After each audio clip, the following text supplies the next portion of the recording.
Hi everyone, please subscribe to my channel. Blood Immortal Venerable. See playlist for other chapters and novels. I do not translate the novels. Credits goes to original translator and author of the novel. I only make it as an audiobook so it would be easier to just listen while doing other things. Credits goes to the author of the novel. I convert stories to audiobook for mental health, for multitasking purpose, for accessibility and time saving. Listening to audiobook is also beneficial for people who have disability.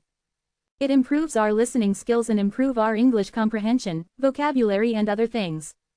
So, thank you for listening. Thank you and thank you very much for your support. Chapter 1001, Two Masters Visit. Riyadh's face darkened upon hearing Chen's words. Back in the lower world, Riyadh was incredibly famed and feared for his power. The reverence given to him by others made him proud and unyielding. He was a hardened warrior who did not tolerate insults. Anyone who dared to offend him suffered instant death. Zen's humiliation wasn't something he was ever willing to let go, and he had already thought of so many ways to retaliate against the young man. But here was Chen warning him not to go after Zen. Riyadh was immediately enraged. "Why?" he exclaimed, not understanding the logic of Chen's words. Huang shrugged. "No reason. It's just a warning. If you listen to me, then that's good. If not, then that's on you." They were about to leave when Chen hesitated and leaned into Riyadh's ear. It had taken that kid only a few seconds to adapt to the vitality pressure on the day of his ascension. With this information, the two armored warriors left without looking back. Their departure left Riyadh conflicted. He could easily ignore the advice of other people, but those two warriors had a close relationship with him. They might have been blunt, but he knew they only told him those things for his own good. He briefly wondered if what Chen said was true. Did Zen really only take seconds to adapt to the vitality pressure after he left the ascending well? A deep frown was entrenched onto Riyadh's face. He remembered how he had taken a full 5 days to adapt to the vitality pressure after ascending to the upper world. These 5 days were already considered fast since Riyadh had shown great adaptive capacity upon his ascension. But a few seconds, this feat was highly likely a reason for the spiritual force sacred place to notice Zen. Many of the warriors born and raised in the upper world had a slight prejudice against those who merely ascended from the lower world. However, this prejudice was non-existent to the spiritual force sacred place, which was always hungry for more talents. Breeding and birth origin did not matter to this 10th grade sacred place. Zen's quick adaptation to the vitality pressure was immediately reported by the armored warriors shortly after the young man left the ascending well.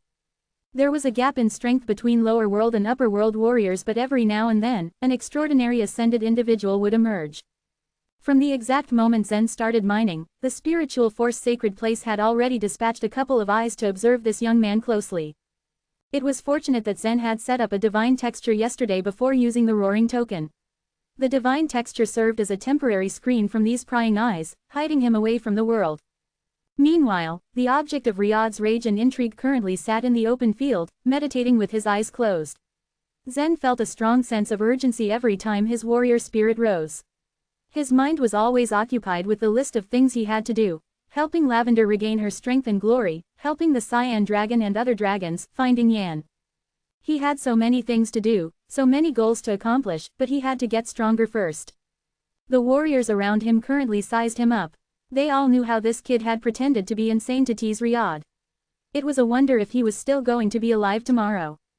So long as he stayed in this gathering place and veered away from the mines, then he would probably be safe. Riyadh would definitely have his head if he ever stepped foot into the mineral vein again. At least, that was what they all thought. Zen and Freya had gone to the mine the next day but came back unharmed and untouched. It was the same for the 3rd day. And on the 4th day, Riyadh actually came out of the mine and greeted Zen with a smile when he passed by him in the gathering place. It was then that the warriors realized that Riyadh must have finally given in, though none of them were quite sure why. They could only speculate what made the fearsome boss be like this to Zen. Zen, meanwhile, was flourishing in the mine. The bottom layer of the mine was extremely dangerous, but it was no problem for him so long as he kept running fast and avoided all the dangers. If he ever got cornered, all he would need to do was to use his trump card, activating the mountain token and escaping into the fairy palace. Fortunately, he hadn't gotten around to using it yet. But it wasn't always great mining for the two. Just the other day, Zen and Freya found a pile of around 50 to 60 life vitality jades. Unfortunately, this pile was guarded by 3 12th grade vicious beasts. It was a waste, but Zen valued his life more than those precious jades. The two were then forced to retreat. Between constant mining and cultivating, time passed by very quickly in the mineral vein. Both Zen's and Freya's registered life vitality jades had reached 80, which meant they only needed to hand over 20 more to gain their freedom and join the spiritual force sacred place. The thought overjoyed Freya. As soon as she joined the sacred place, then she could rely on her uncle for further development. Zen, on the other hand, quickly informed her that he had no desire to join the spiritual force sacred place. He wanted to be an independent warrior, which meant he would have to hand over 200 life vitality jades. Freya was quite shocked upon hearing his plan. The spiritual force sacred place was, after all, a 10th grade sacred place. Why on earth would Zen ascend into this world only to become an independent warrior? She was curious, but Zen didn't explain too much, nor did he want to. They were only temporary partners, so after making it known that he wasn't going to tell her anything, Freya thought it best to just leave him alone. But of course, destiny had a way of playing with people. A few months later, both Zen and Freya finally accumulated their 100 life vitality jades. At this time, the spiritual force sacred place sent 2 people to the mine. The armored warriors were quick to welcome these 2 guests respectfully, signifying their status as important figures of the spiritual force sacred place. Greetings, Master Shen and Master He. They all bowed in unison. All armored warriors guarding the mineral vein had mobilized to clear away the gathering place and now stood in a neat, straight line to greet the masters. The spiritual force sacred place was actually ranked last among the 3 great sacred places of the spirit reading world. It occupied only a few regions, but due to the enormous area of the supreme world, it was still unimaginably large. They had a total of 36 halls that each governed 1,000 large cities. To put it into perspective, that meant that the spiritual force sacred place had a total of 36,000 large cities. And these 2 people that just arrived were 2 leaders from 2 of these 36 halls. The warriors who managed the newly ascended were mostly at the Soul Sea realm. If they remained stuck and were unable to progress with their cultivation, they could only ever hope to become a city lord, which was an extremely difficult task considering the number of 5th grade and 6th grade families within cities. There were also numerous small sacred places within cities. For 2 mighty leaders to make an appearance in the spiritual force sacred place spoke volumes. They were only below the top leader, the core figures, and the elders when it came to the hierarchy of power. The armored warriors had to show their utmost respect for these 2 masters that went out of their way to visit this remote mineral vein. The armored warrior that led everyone came forward. Masters, what can we do for you? We will try our best to offer any assistance. There's a person named Zen Luo that has recently ascended to the upper world, Master Shen said, cutting off the warrior's words. He's in this mineral vein, right? The armored warrior immediately nodded his head. Yes, he is indeed in our mineral vein. Where is he? Master Shen asked. The armored warrior fumbled and made an effort to crane his neck around. He couldn't really keep an eye on Zen all day long, so he currently did not know where the young man was at the time being. Master Shen, Zen entered the mineral vein today, another warrior helpfully supplied. Master Shen nodded his head in understanding. Then we shall wait for him here. 2 mighty leaders of the spiritual force sacred place were willing to wait for a young, newly ascended warrior. It was shocking and mildly disturbing. Just what kind of background did Zen have to warrant such special treatment? They remembered how the higher-ups issued an order for them to keep an eye out for Zen due to his fast adaptation to the vitality pressure just after he came out of the ascending well. They kind of knew he was someone whom the spiritual force sacred place prospected for, but could such small achievement actually warrant such a special kind of treatment from the 2 masters? The armored warriors would be lying if they said they weren't envious of Zen right now.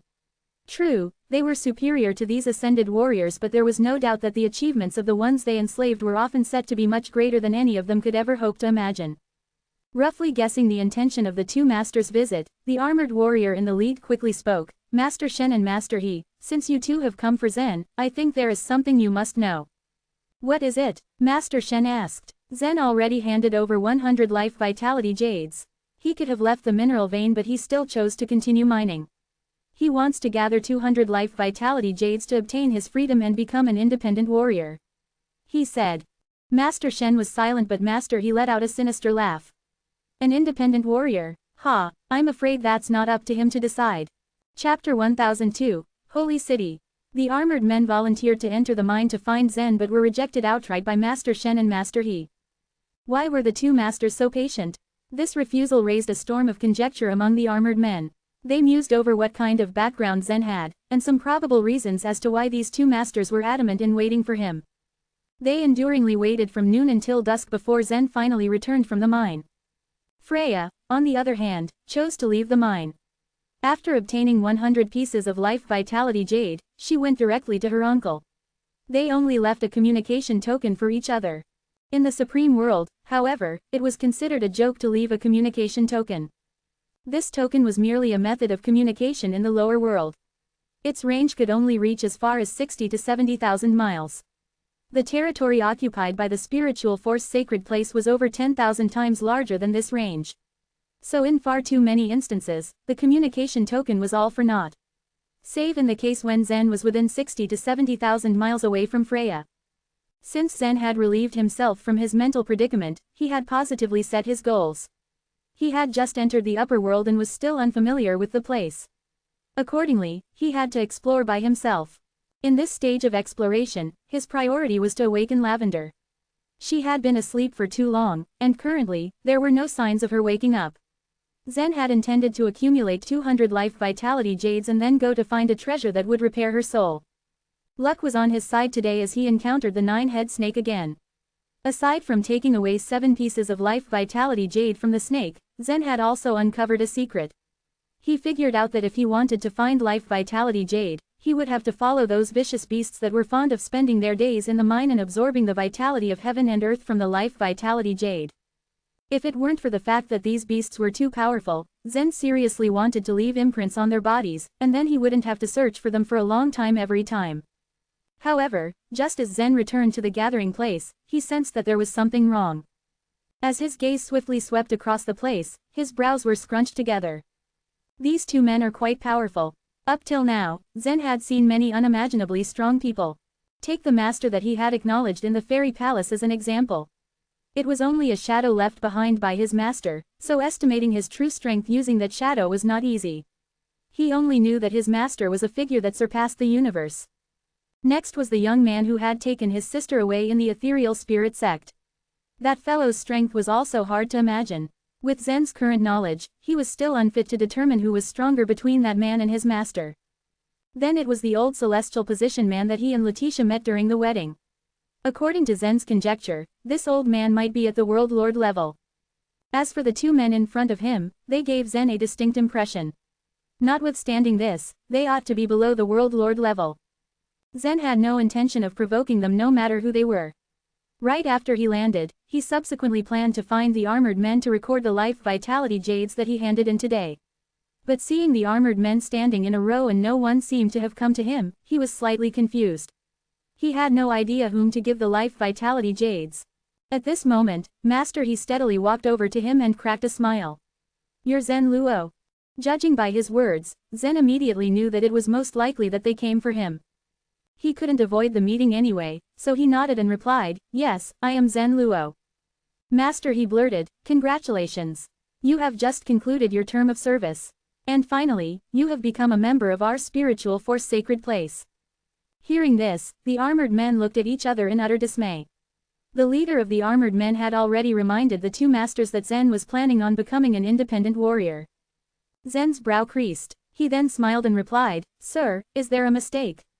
I do not intend to join the spiritual force sacred place. This isn't up to you, but it's an order from Holy City. We'll directly lead you into Holy City." Master Shen joined in. When they heard Master Shen's remarks, all of the armored men, jaws dropped. The spiritual force sacred place was such an enormous place. Most of the warriors who joined the spiritual force sacred place could only do some jobs and take up some positions in its 36,000 cities. For example, although the armored men had reached the Soul Sea realm and they were not weak in the upper world, being city lords was seen as a good job there. Truly the most outstanding warriors had set their goals at the 36 halls. It would be undoubtedly an unrivaled honor if they were able to join these 36 halls. But the predicament of joining these halls was greatly unimaginable. For the vast majority of warriors, this was a dream that was simply out of their reach. The 36 halls, to be exact, were not the core of the spiritual force sacred place. It was Holy City instead. Holy City was considered with paramount importance in the spiritual force sacred place. It was also something that the latter used to its own advantage to compete with the other two sacred places in the spirit reading world. In Holy City, talent bore more prominence than cultivation. As long as warriors possessed talent, promoting their cultivation to the Soul Sea realm would be extremely simple for Holy City. Generally speaking, the warriors that were chosen to enter Holy City were all below the Soul Sea realm. Holy City would not accept warriors that were above the Soul Sea realm unless they were especially outstanding. There was only one reason for this, and that was the tribulations of those at the life and death realm. Once warriors broke through to the life and death realm, they would be going through small heavenly tribulations next. Most normal warriors would only have 5 or 6 small heavenly tribulations before they reach the Soul Sea realm. Although they could enter the Soul Sea realm ahead of time, that was not a good thing. The fewer heavenly tribulations life and death realm warriors experienced, the less potential they would have in the future. Almost all warriors who had ascended to the upper world were consistently eager to leap forward to the Soul Sea realm. It must be admitted that predominantly, such warriors held so much power, but sadly, they would not be able to make a difference in the future. The warriors that could enter Holy City would often have to go through 8 or even 9 small heavenly tribulations.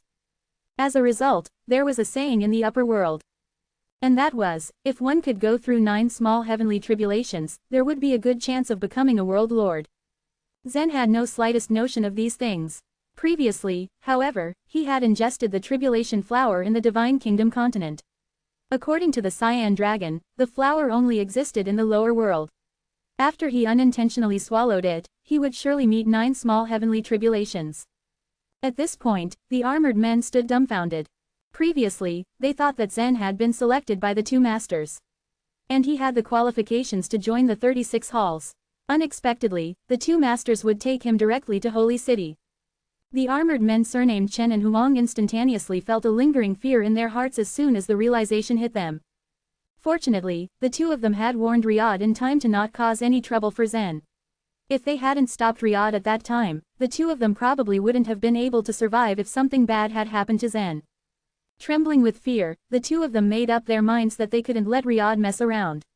Although they had obtained quite a few benefits from him, they would be the ones to suffer if he provoked some extraordinary warriors who had ascended there. Under the envious gaze of the armored men, Zen asked doubtfully, "Holy City? What place is it?"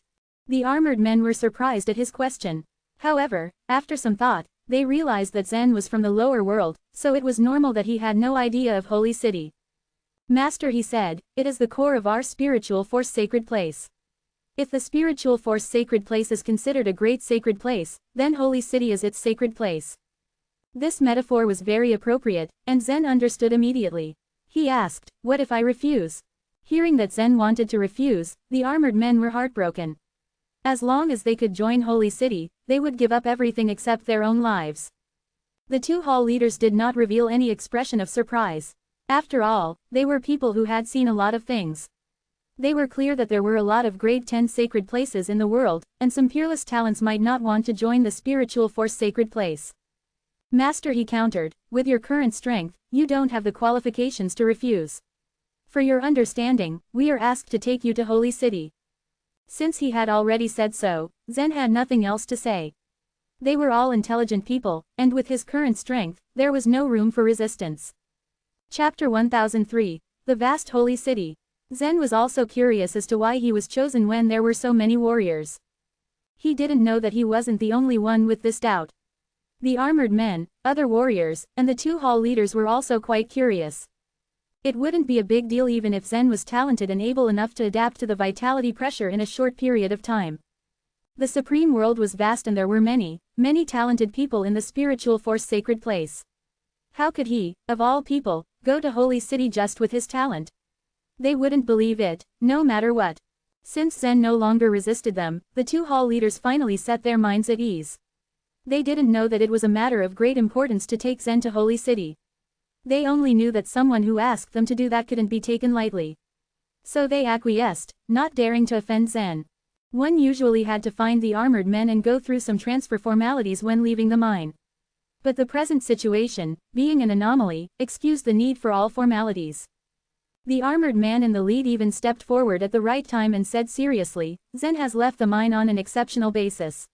He shouldn't have paid the life vitality jades in the first place, so I will return them to him." What kind of logic was this? The speaker was quite quick-witted. He wanted to curry favor with Zen in front of the 2 hall leaders. The 100 life vitality jades was not a small amount for Zen at his current stage, which was why he gladly accepted them. The life vitality jade was nothing to the two hall leaders. They knew that the armored man was trying to curry favor with Zen. With a faint smile, they took Zen away. Once Zen left, the mine immediately went through a major reorganization. The warrior called Riyadh was the first to bear the brunt of this crisis. He seemed to have fallen to great misfortune. All of the life vitality jades that he had accumulated over the years had been taken away, and he had had to pay another 100 life vitality jades in order to leave the mine.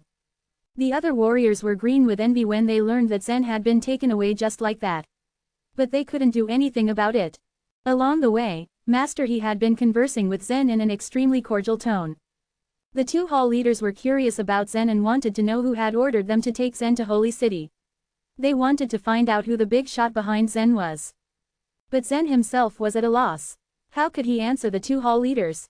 He didn't know any big shot in this vast spiritual force sacred place. Zen followed the two hall leaders into the space channel, traveling for what felt like ages. Zen couldn't gauge how far he had traveled. After flying for 5 days and 5 nights, they finally arrived at another enormous space channel, through which they flew for another 3 days before they emerged. Once the light from the space tunnel had dissipated, Zen found that he was standing on a transmission platform that was tens of thousands of feet tall. As he lifted his head to scan the area, he saw a vast and boundless city in front of him. He could not see the margins of the city at a glance.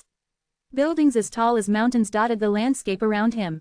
Nobody knew what kind of material these buildings were made of, but their bodies were all flickering with a light blue luster. As a result, when he looked at them, he felt that the city was carved with crystals and found it extremely beautiful. Is this holy city of the spiritual force sacred place? Zen could not help but sigh. As far as Zen's understanding of the universe went, the spiritual force sacred place was not a particularly powerful force. He had previously learned that the human race controlled over 10,000 supreme worlds. The world he was presently in was only one of that vast number. Moreover, the spiritual force sacred place was not the strongest among the sacred places in the supreme world. It was only ranked 3rd. But to his surprise, holy city of the spiritual force sacred place was vast. He marveled to himself at the vastness of the supreme world and how it far exceeded his imagination. The two hall leaders threw proud glances at each other at Zen's exclamation. Zen, a warrior from the lower world, had never seen the real world. Master, he said, just Holy City alone has a vast variety of living beings. A vast variety of living beings. Zen couldn't believe his ears. How big is Holy City? He asked. Master, he chuckled and replied, if we use a vivid analogy, it is around 1/10 of a plane of the lower world. At this, Zen was stunned yet again. It was amazing to him that a city alone could cover 1/10 of the great world. Zen then understood why it took 10 days for them to reach Holy City through the transmission channel. Cities like Oracle City and Cloudy City could already be considered large cities in the central region. The capitals of the Divine Kingdom continent were as large as Oracle City. Oracle City had a size that was at most 1,000th of the central region. However, in the lower world where Zen was from, seas covered 70 to 80% of the area. The central region occupied only about 3% of the Great World's area. The size of this city before him was 3 times that of the central region. Most mortals who lived in such a large city would probably never be able to leave it. Zen had guessed the truth. Not everyone in the upper world was a warrior. Most of them were ordinary human beings who were unable to cultivate, or who did not aspire to cultivate. They could not leave this city no matter how hard they tried. After all, the city was too huge, and even the warriors of the Soul Sea realm had to fly for several days before they could leave the city. All right, let's continue on our way, Master, he said, satisfied at the shock on Zen's face. Once Zen left the transmission platform, he found thin, straight lines in the air. These thin lines intertwined with each other, but their heights varied. Right at this moment, many warriors were flying along these thin lines at incredible speeds. As he saw Zen looking at these lines, Master, he said, there are too many warriors in Holy City. If we fly too fast, we are bound to collide with each other, which is why we have used divine textures to set up tens of thousands of lines that lead to all the places in the city. The red lines are entrances, and blue lines are exits. These lines differ in height from each other to prevent us from colliding. Zen now felt enlightened about the purpose of the thin lines. Illuminating Soul Realm warriors could fly in the air, and although there were a lot of illuminating Soul Realm warriors in the lower world, the sky wasn't too crowded. There were a number of warriors at and above the illuminating Soul Realm in Holy City. They had to have a plan in order to prevent accidents when they flew. These thin lines were the same as roads in a city. The two hall leaders brought Zen to one of the lines and continued onward. Just like what Master He had said, all warriors on their line were flying in the same direction. Their speeds were different, but they flew in an orderly manner. If it weren't for these thin lines, the sky above Holy City would have been packed to the brim, and the warriors would have been unable to fly even if they wanted to. Zen had just been on the thin line for a short while when a rowdy group of warriors charged forward. They didn't have the slightest intention of abiding by the rules. They were all shouting and chasing each other at a speed that was way higher than it should have been. They seemed to be in their early 20s, but their cultivation bases were not low. Most of them had reached the Soul Sea realm. Only a few were at the life and death realm. As they spotted the rowdy group, the warriors who were flying in the same direction as Zen ducked out of line. Young as they were, they hailed from aristocratic families and were powerful enough that no one dared to offend them. The two hall leaders frowned as they saw this. They enjoyed a high status as hall leaders. But they didn't want to stir up trouble in Holy City. After all, this place had a countless number of people with many different abilities. The leaders of the 36 halls were powerful figures in the spiritual force sacred place, but there were also many elders and other high-ranking people above them. So they had to avoid trouble whenever possible. Noticing that the two hall leaders had retreated, Zen also stepped aside. He hadn't thought that two of the youths would change direction and actually rush towards him. Chapter 1004. Make your choice now. A lot of people were angered by the young group of martial artists that brazenly flew in the reverse direction of the line and broke the rules of flight above Holy City. However, they could do nothing to stop them. Zen, still unfamiliar with the city and not wanting to stir up trouble, merely moved to the side to avoid them. However, it seemed fate just had a way of stirring up trouble for him. Although he had gone out of his way to avoid them, two young martial artists rushed straight at him. There was a trace of a crazed expression on their faces. These two were obviously out for a fight. Unfortunately for them, Zen wasn't someone who was afraid to retaliate against bullies. He had never hesitated to kill those who offended him in the mine. Seeing that these two weren't going to let him go easily, Zen quickly gathered the energy in his body. The two hall leaders paled considerably in fright when they saw this scene. They had been tasked to deliver the young man safely to Holy City, so how could they ever explain themselves if anything happened to him? However, there was no time for them to intervene. The two young martial artists were already hurtling towards Zen at high speed. The only thing they could do was to shout and get Zen to move away, since just one hit from these Soul Sea Realm warriors would be enough to terribly injure him. Dodge! Hurry up! To their dismay, Zen simply stood in the air and stared at the two men that charged at him. The two let out high-pitched, mischievous laughter just as they reached Zen. Strangely enough, Zen's face also broke out into a smile. The two young men relished in their mischief before noticing the strange smile on Zen's face. This halted their laughter, since they were confused as to how a life and death realm warrior still had it in him to smile moments before crashing into two Soul Sea realm warriors. The three inevitably collided with each other. A muffled sound reverberated into the air as soon as they all crashed into each other. Puff! Oh my gosh! The two masters had closed their eyes, not willing to face the possibility of their supposed ward being severely injured this early on. They didn't expect Zen to be so unlucky. These group of troublemakers were from wealthy families in Holy City. Owing to their high status, they were mostly conditioned to look down upon others and mostly got away with their mischief because of their power. It was unfortunate that they targeted Zen to bully this time around. However, the next few moments left everyone dumbstruck. Everyone had probably expected him to be badly beaten after colliding with the two warriors, but he simply retreated a few hundred feet and remained standing. He couldn't transfer the attacks and his opponents were Soul Sea Realm warriors, but he could still rely on his body to resist the attack. The impact had caused his blood vitality to frantically roll around, but it was quickly digested by his powerful physique. Had he really wanted to frighten his opponents, then all he needed to do was to remain where he stood. Zen was more or less okay. However, the same couldn't be said for the two warriors. The moment they crashed into Zen, they felt as if they had been hurled onto a mountain. Their Soul Sea Realm strength should have been enough to save them. Just a few days ago, these young warriors got into a fight with someone and smashed over 10 buildings, all of which were thousands of feet tall. When they saw Zen, they thought they had found an easy target, since he was only a life and death realm warrior who was only around 20 years old. Such a cultivation level was quick to attain in the upper world, so they thought he was a simpleton who they could push around very easily. Zen had avoided them when they came, so they also thought he would avoid them when they rushed towards him. To their surprise, not only did Zen take them on, he also stood still to withstand their attack.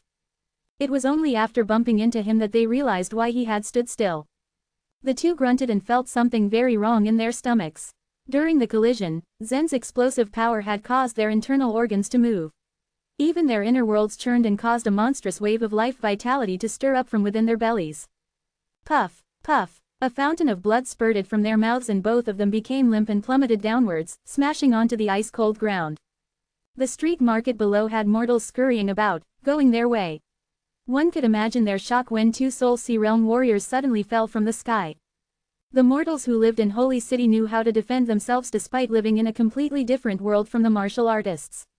Despite the initial shock of the two warriors falling onto their market, the mortals quickly gathered themselves together and dispersed, just in case these powerful warriors suddenly rose up from the ground and attacked them. Mortals were easy cannon fodder for these warriors who had the capabilities to kill indiscriminately. Well, both Master He and Master Shen were flabbergasted at the events that had just transpired. They were glad that Zen was okay, but neither of them could still quite comprehend what just happened. It was surely not what they expected. The other martial artists were also in a state of disbelief. Two others from their party flew downwards to retrieve their friends on their backs. Zen turned to both Master He and Master Shen, seemingly unbothered from the whole ordeal. "Masters, shall we continue our journey?" The two masters merely nodded their heads. They finally realized the reason why Zen had been chosen by the big shot. Just as they were about to leave, the group of martial artists quickly protested. To them, they had just suffered a great loss which never happened before. It was usually them that beat people up, so their pride was greatly wounded.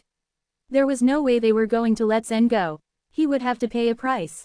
"Stop, don't you dare run away after bumping into my friends," one of the warriors yelled. Zen turned to look at him. "They were the ones who bumped into me." "Oh, they bumped into you, why didn't you dodge then? Why did you just stand there?" another asked.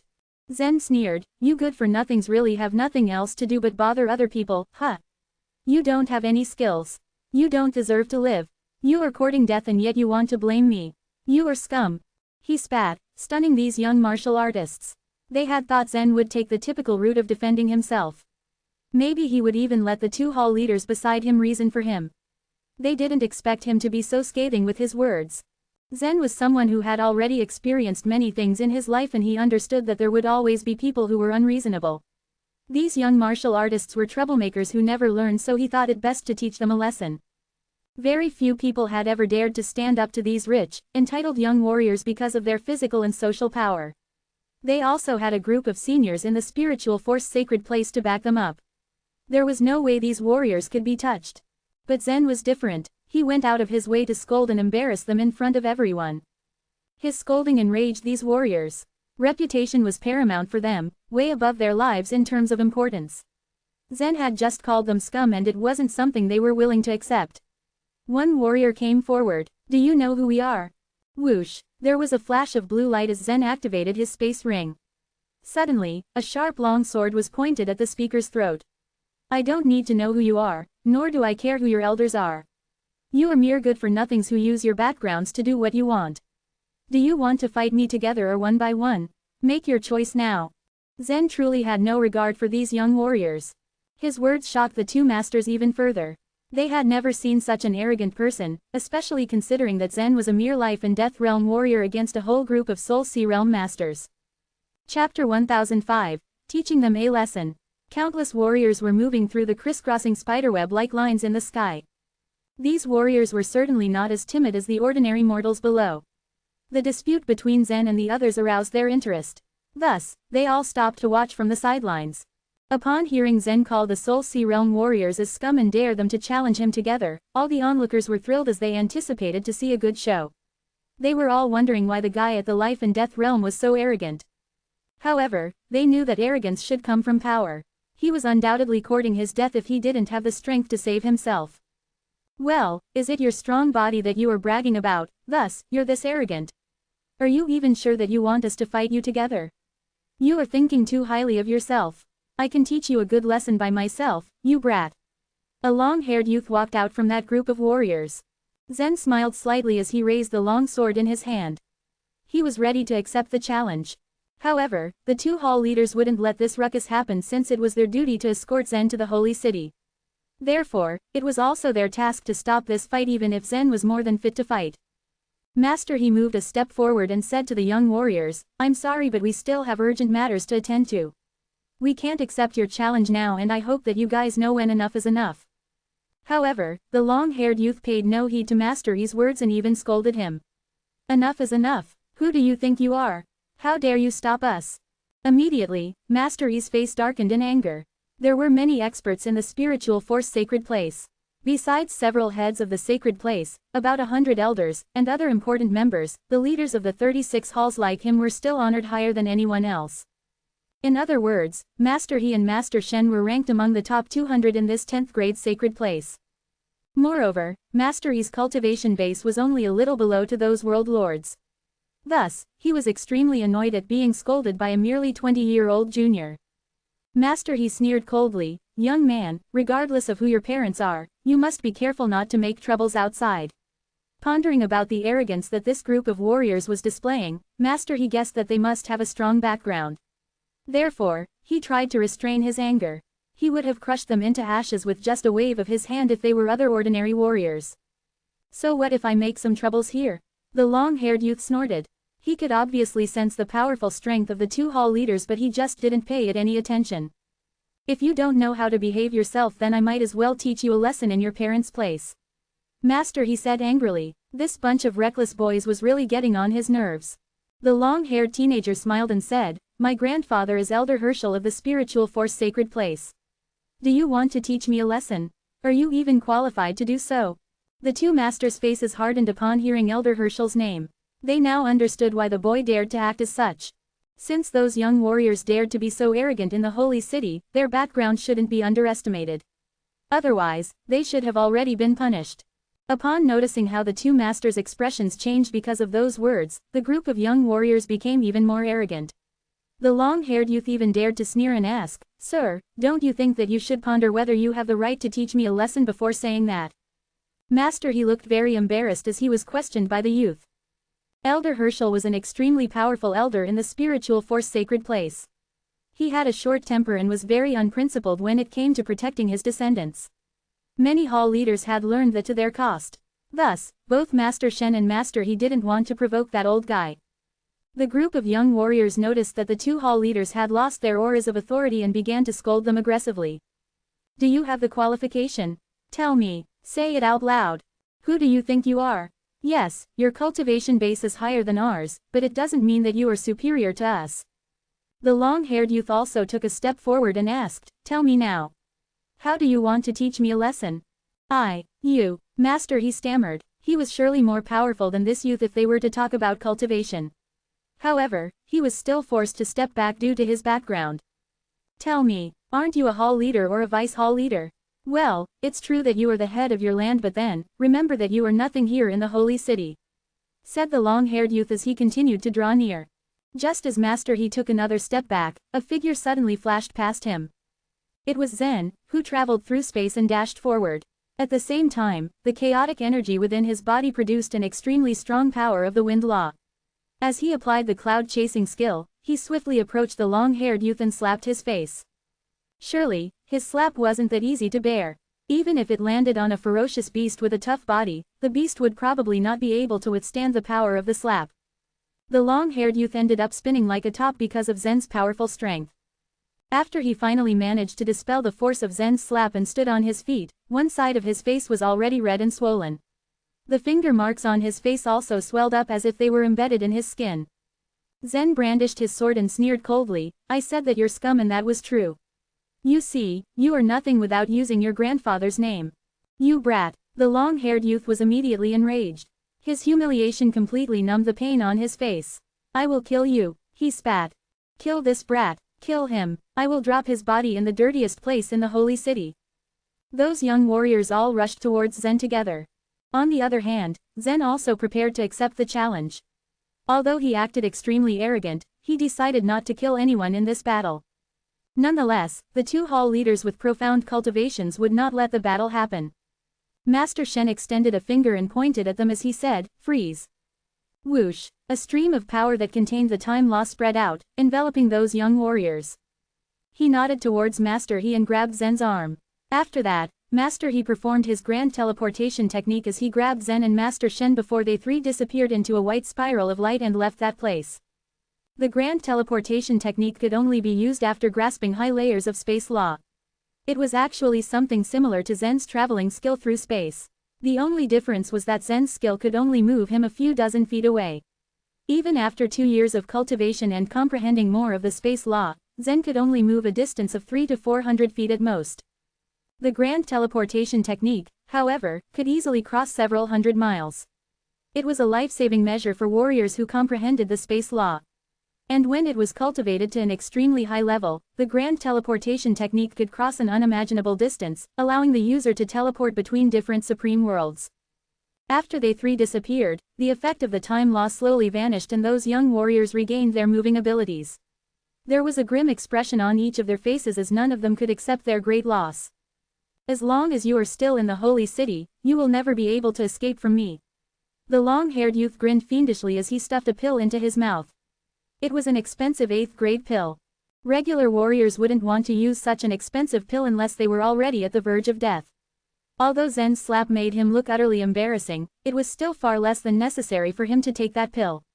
However, the finger marks on his face were a great shame to him. Thus, he wanted them to disappear as soon as possible and consume the precious pill. The effect of the medicinal pill was astonishing. The fingerprints left by Zen's palm began to visibly fade away not even a minute after he swallowed it. However, even though the palm print on his face had disappeared, his heart was far from being at peace. Whoosh! After using the grand teleportation technique, Zen and the 2 hall leaders reappeared in another corner of the holy city. Master He sighed and said, "Forget it. Let's continue on our way now." When Zen saw the worry on Master He's face, he said, "Master He, why do you fear those brats? They should have been taught a good lesson." Master He didn't say anything to answer him. Instead, Master Shen interrupted, "Zen, you don't know this. Although we 36 halls are impressive in others' eyes, we're nothing compared with the holy city. Those young warriors have a strong background and I'm afraid that they might not let you go easily." Chapter 1006, Myriad Spiritual Force House. The Spiritual Force Sacred Place was a 10th grade sacred place and one of the 3 hegemons of a supreme world. And the core of the sacred place was within this holy city. An elder was someone who enjoyed the elevated status of being a grand official. How could they dare provoke the elders? Zen had experienced things like this before, so he had gotten used to it. But he still smiled and said, "Thank you for your concern, but I will be fine." "I hope so," Master Shen said, nodding. The 3 of them continued on their way. A few hours later, a large building, roughly the size of Oracle City, loomed before Zen. Zen was even more stunned to see that this building was neither built on the ground nor did it float in the air like the Cloud Hall. Instead, it emerged from the back of a giant tortoise. This gigantic tortoise, the giant tortoise beneath the building was obviously alive, but was prostrated on the ground, motionless. The aura that it was emitting, however, evoked a feeling within Zen that could only be termed ethereal. "This isn't a tortoise. It's actually a huge snake but with a shell," Master Shen said. "A huge snake with a shell? And it allows humans to build the building on its back?" Zen asked as he watched on, his eyes wide open. Master Shen chuckled and replied, "Of course, it is the contractual beast of the leader of our sacred place, and it also guards the entire holy city to ensure its safety." "It doesn't move under the weight of such a big building?" Zen asked again. He was very, very curious. "It hasn't moved for 3,000 years. I remember that 3,000 years ago, it was in a different spot over there, and then later it has moved its position once," Master Shen said. There were so many interesting things in the upper world, and it became difficult to count after a while. Just one spiritual force sacred place had made Zen feel the novelty radiating off of it. So one could only imagine how many miracles existed in the other supreme worlds. Zen observed it for a few more minutes before following Master Shen and Master He towards the giant building. As they approached the strange snake, a group of armored warriors emerged from the building. These warriors were dressed in brown armor of dragon scales and all of them were at the Spirit Supreme realm. They blocked the path of Zen and the 2 masters. "Who are you? Why have you come to the Spiritual Force Hall?" the warrior in the lead asked coldly. Master Shen merely smiled and showed him the token he was holding. The warrior looked around, surprised, before saying, "Master Shen, may I know what the purpose of your visit is?" "We are here at the request of the Saint Lord. Please help us pass on the message," Master Shen said. "The Saint Lord?" So it was the leader of the sacred place who had summoned him. The controller of the spiritual force sacred place. Zen looked even more puzzled. He didn't even know who the Saint Lord of the spiritual force sacred place was, and why the Saint Lord had summoned him. He couldn't come up with any reasonable answer as he stood there in deep contemplation. But the answer would be revealed soon. After the armored warriors had reported to the Saint Lord about their arrival, the two hall leaders and Zen went into the Grand Spiritual Force Hall. There were 6 enchanted barriers guarding the hall. Zen took a quick look around and found that all these enchanted barriers were set up with at least 7 or 8 layers of divine textures. This place was really heavily guarded. Once they had passed through these enchanted barriers, they entered the center of the Spiritual Force Hall. In the middle of the hall was a big room, a middle-aged man with a purple gold crown sitting alone at a table in there. There were all sorts of amazing smelling but strange fruits on the table. The middle-aged man was eating them one by one. Master Shen and Master He stepped forward and saluted the man and said in unison, "Greetings, Master." The middle-aged man nodded and waved his hand nonchalantly. His gaze landed on Zen. As his gaze locked onto him, Zen felt exposed, as if he had been seen through completely. Was this middle-aged man the Saint Lord of the spiritual force sacred place? If he was, then his cultivation level would be on par with that of a world lord. Zen wondered about this person's level of cultivation, but at the same time, he found it off-putting that the middle-aged man was looking at him like that. It made him uncomfortable. He hated the feeling of being seen through with a single glance. The middle-aged man felt Zen's emotions and nodded, uttering, "Okay." After a brief pause, he said calmly, "He's a good seedling, but his level isn't enough. I wonder why that is." His words were a bit baffling. Zen didn't understand him, but even Master Shen and Master He had no idea what he was talking about. It's so strange, so strange. The middle-aged man was finding it difficult to figure it out, but he continued to size up Zen. There must be a lot of warriors of this level in our spiritual force sacred place. Why would it turn out like this? His mumbling puzzled Zen even more and he couldn't hold it in any longer. Ignoring all rules of etiquette, he asked rather directly, "May I know why you have summoned me?" Master Shen and Master He tensed up at the way Zen was speaking so insolently to the Saint Lord. They knew that the Saint Lord had always been extremely serious. But the middle-aged man only smiled and said, "Nothing important. I just thought it inappropriate to leave you in the mineral vein to do the mining." Zen looked at him suspiciously before asking, "If that's the case, can I leave the spiritual force sacred place?" The middle-aged man smiled, amused. "Of course not. You can't leave the spiritual force sacred place. You can't even leave the holy city," he said. "What do you mean?" Zen frowned and asked, "Are you trying to imprison me?" Master Shen thought Zen was talking nonsense. As someone who had ascended to the upper world, what made him worthy of being imprisoned by the Saint Lord of the spiritual force sacred place? What a joke. So Master Shen said, "Zen, since our Saint Lord is making you stay in the holy city, he will not treat you unfairly. You don't need to ask anything else." The middle-aged man waved his hand and said, "It doesn't matter. It's not that I want to keep you in the holy city, but someone wants to come here. But it will still take a few days. You can just wait here for a while." "Someone? Who was that?" Zen asked as he stared at the middle-aged man.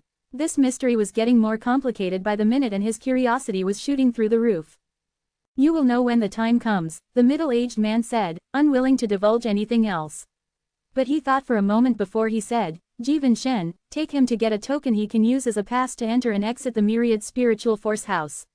While you wait for the person to come, you are free to use any of the practice places of our Spiritual Force Sacred Place."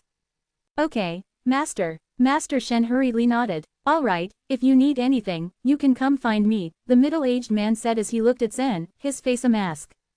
Master Shen and Master He led Zen away. Although Zen hadn't conversed much with this middle-aged man, it had made Master Shen and Master He even more apprehensive. Their Saint Lord was at the level of a world lord and was one of the top masters in the entire spirit-reading world. Even though he hadn't gotten the title of a world lord, his strength wasn't inferior to one. But today, the Saint Lord had been so amiable, asking Master Shen to get Zen a token and even telling Zen to come to him directly if he needed any help. Just who was backing Zen?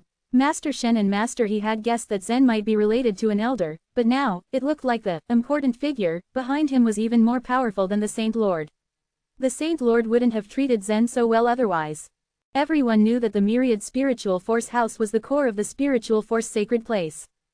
Only the most outstanding disciples of the Spiritual Force Sacred Place were qualified to practice in the Myriad Spiritual Force House. Master Shen and Master He were both from the myriad spiritual force house. Even if they weren't the most outstanding warriors, they were still qualified to be leaders of some halls. This kind of place would only allow the most talented core disciples to enter.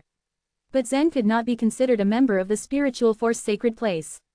Normally, an outsider wouldn't be allowed to enter the myriad spiritual force house. However, the Saint Lord himself had invited him to practice there. Nobody would have any issues with this. Zen, who was at the life and death realm, was becoming more and more mysterious in the eyes of the two hall leaders. Chapter 1007, Fenton Sima. Zen didn't plan to stay for long in the spiritual force sacred place, and he was not particularly interested in the myriad spiritual force house. But since the others had intended well, he naturally wouldn't refuse. Once Zen had left, the Saint Lord of the spiritual force sacred place clapped his hands. Two old men walked over from the side of the hall. Saint Lord, what can I do for you? One of them asked. The Saint Lord said, inform Fenton and have him challenge this young man to test out his strength. A strange expression appeared on the faces of the two old men, and one of them asked curiously, Saint Lord, you want Fenton Sima to challenge Zen Luo? I'm afraid Zen Luo is not qualified to fight Fenton, the other said disdainfully. The Saint Lord, however, nodded and said, Fenton has already passed through the 9 small heavenly tribulations. But it's hard to say if he will go through the 10th one. Zen, however, has only passed through 5 small heavenly tribulations. He is inferior to Fenton when it comes to cultivation level. But there must have been a reason that the Alliance has chosen Zen. If Fenton can defeat him, I can send him into the Alliance. The two old men looked on in disbelief at the Saint Lord's words. Saint Lord, are you saying that the Alliance has chosen this guy? The Saint Lord nodded, perplexed. Zen is special, sure, but the Alliance's attention on him just because of that is unusual. I don't understand this either. But the Alliance will send people to pick him up, and before that happens, I want Fenton to challenge him so that I can introduce him to the Alliance. If Fenton joins the Alliance, there will be great benefits for him. The two old men nodded appreciatively. You are so wise, Saint Lord, they said in unison. Fenton Sima was the most outstanding talent of the younger generation in the spiritual force sacred place. He was the hope that sustained the whole sacred place. He hadn't reached the soul sea realm yet, but had already passed the 9th small heavenly tribulation. Most life and death realm warriors in the universe would make a breakthrough and reach the soul sea realm during the 5th or 6th small heavenly tribulation. Some outstanding warriors even had to experience 7 small heavenly tribulations, while other talented warriors went through 8 ones. The number of warriors going through 9 small heavenly tribulations was quite small. The more small heavenly tribulations one overcame, the greater their potential would be in the future. Fenton Sima had already passed through 9 small heavenly tribulations, but he still hadn't reached the soul sea realm. It was quite possible that he would attract the legendary 10th small heavenly tribulation. What was more, the lotus flower had already bloomed when Fenton Sima had experienced his first small heavenly tribulation. It had sprouted 7 petals during his 9th small heavenly tribulation. This was also why the Saint Lord placed such importance on him. The Alliance controlled 3,000 supreme worlds. Fenton Sima was the core of the spiritual force sacred place, but with so many supreme worlds competing against each other, it would be difficult for the Saint Lord to send him into the Alliance. Zen, in comparison, was a mere warrior who had ascended from the lower world.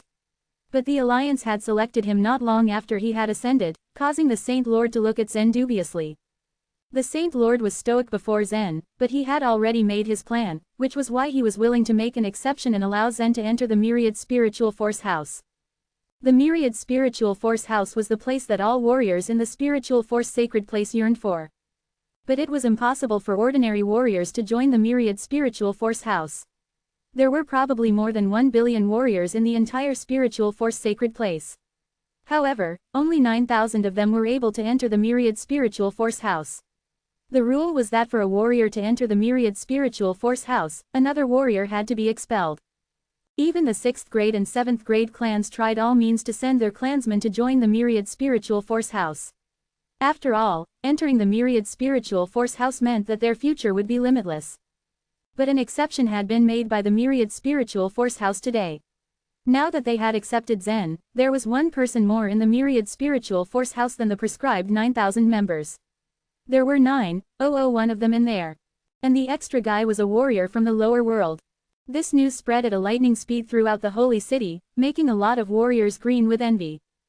Once a 7th grade clan, which was the richest clan in the sacred place and controlled over 2,000 of the 4,800 mines of the spiritual force sacred place, had spent millions of life vitality jades to send a talent from their clan to the myriad spiritual force house.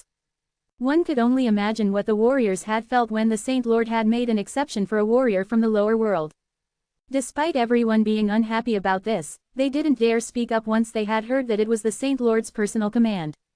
There were various kinds of cultivation methods in the myriad spiritual force house.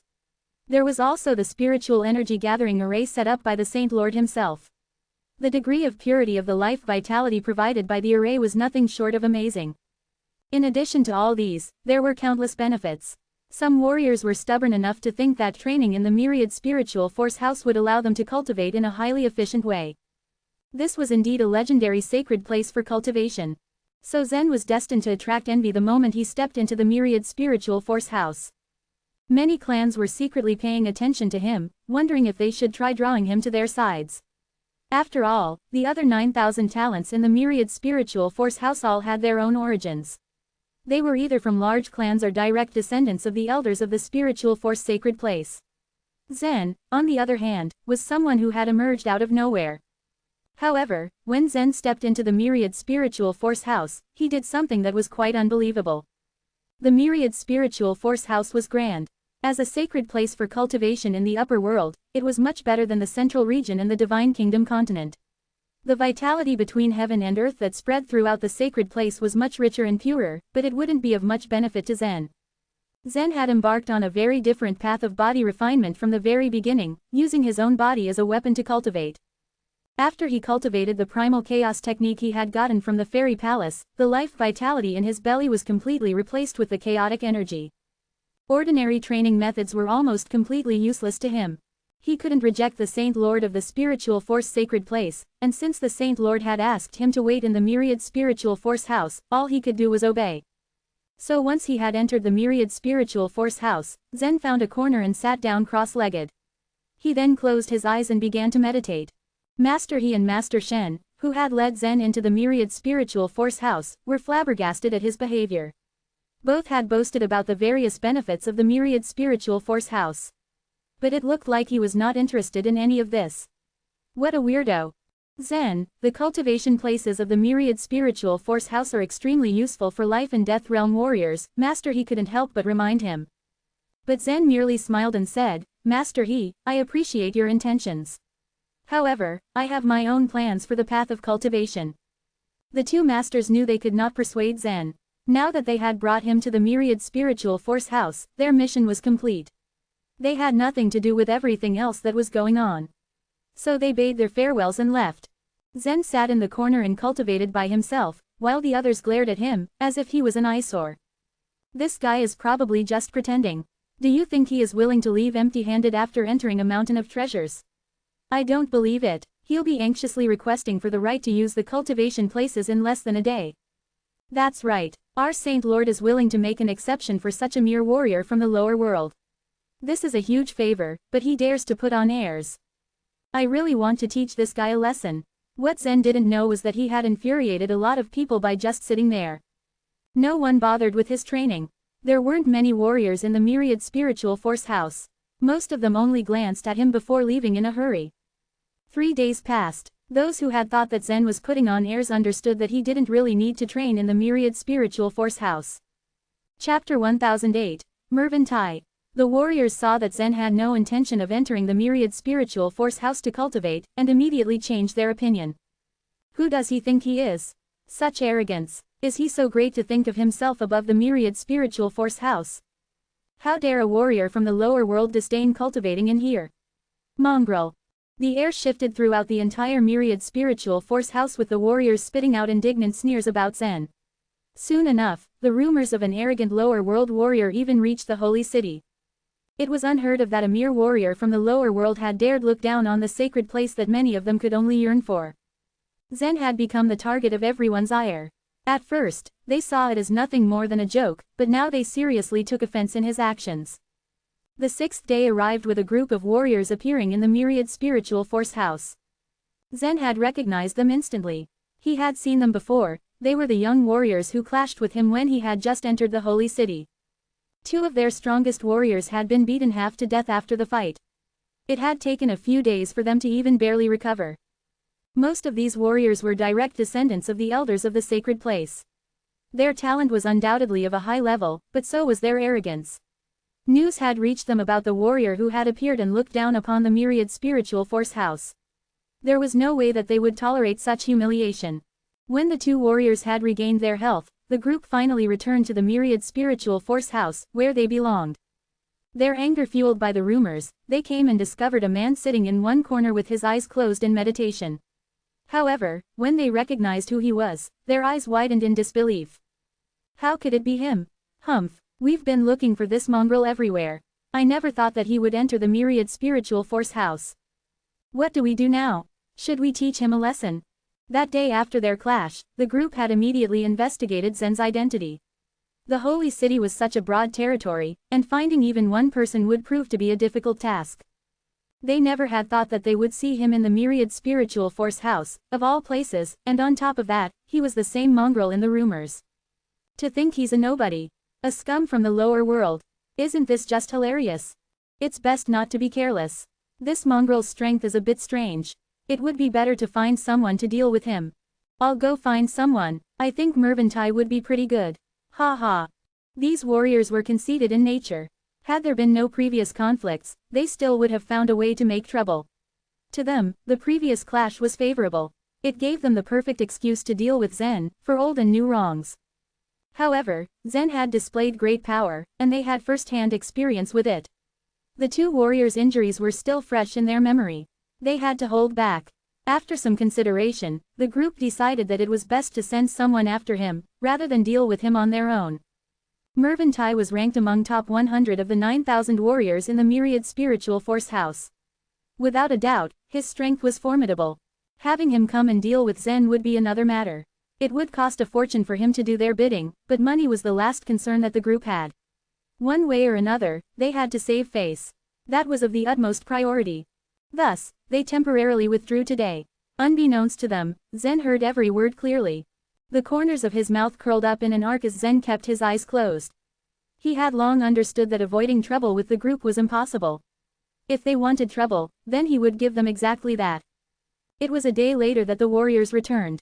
This time, however, a noticeable addition to their little group stood out. They walked inside the house, a dark-skinned warrior following them. He looked to be around 20 years old. His eyebrows were knit together, and his eyes were ruthless with dagger-like sharpness. 3 deep scars ran across one side of his face, giving him a menacing air. The group stopped inside the house, and only the dark-skinned man walked directly towards Zen. A few days ago, I heard about a lower world warrior joining the myriad spiritual force house, he said, not bothering with introductions. I heard that he had been looking down on the house and hidden here to cultivate by himself. Is that you? He spoke coldly, his eyes fixed on Zen. At this, Zen opened his eyes. His expression had remained calm. I have never looked down on the house. I am only staying here to wait for someone. Therefore, there is no need for me to cultivate in the house, he answered, returning the man's stare with his steady eyes. Waiting for someone, the dark-skinned man repeated, as if Zen's answer did not satisfy him. He regarded him for a moment and said, all right.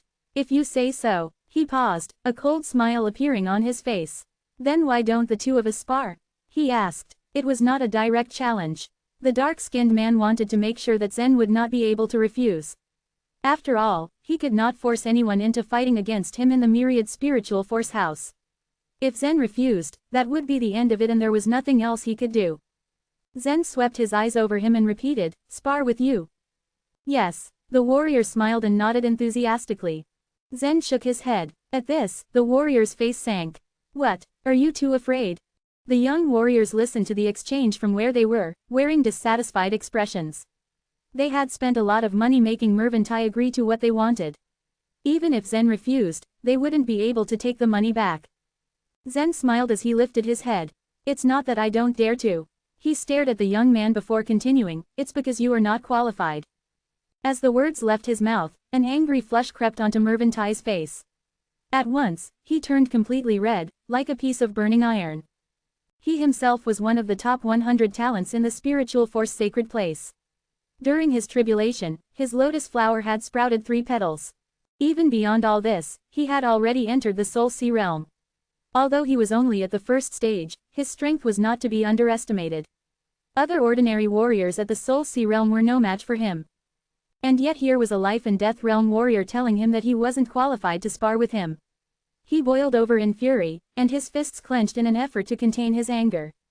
Mervyn was quite strong, and he was a man of action. He did not say anything back to Zen, but held his breath and locked his burning eyes at him as if he wanted to swallow him whole. The young warriors behind Mervyn could no longer hold back their anger and began cursing. How dare you? You are nothing but a life and death realm warrior. You are not qualified to even talk back. You think this is the lower world? The talents in our spiritual force sacred place are masters that your puny brain cannot even imagine. If you are too scared and does not want to accept, then you can just say so.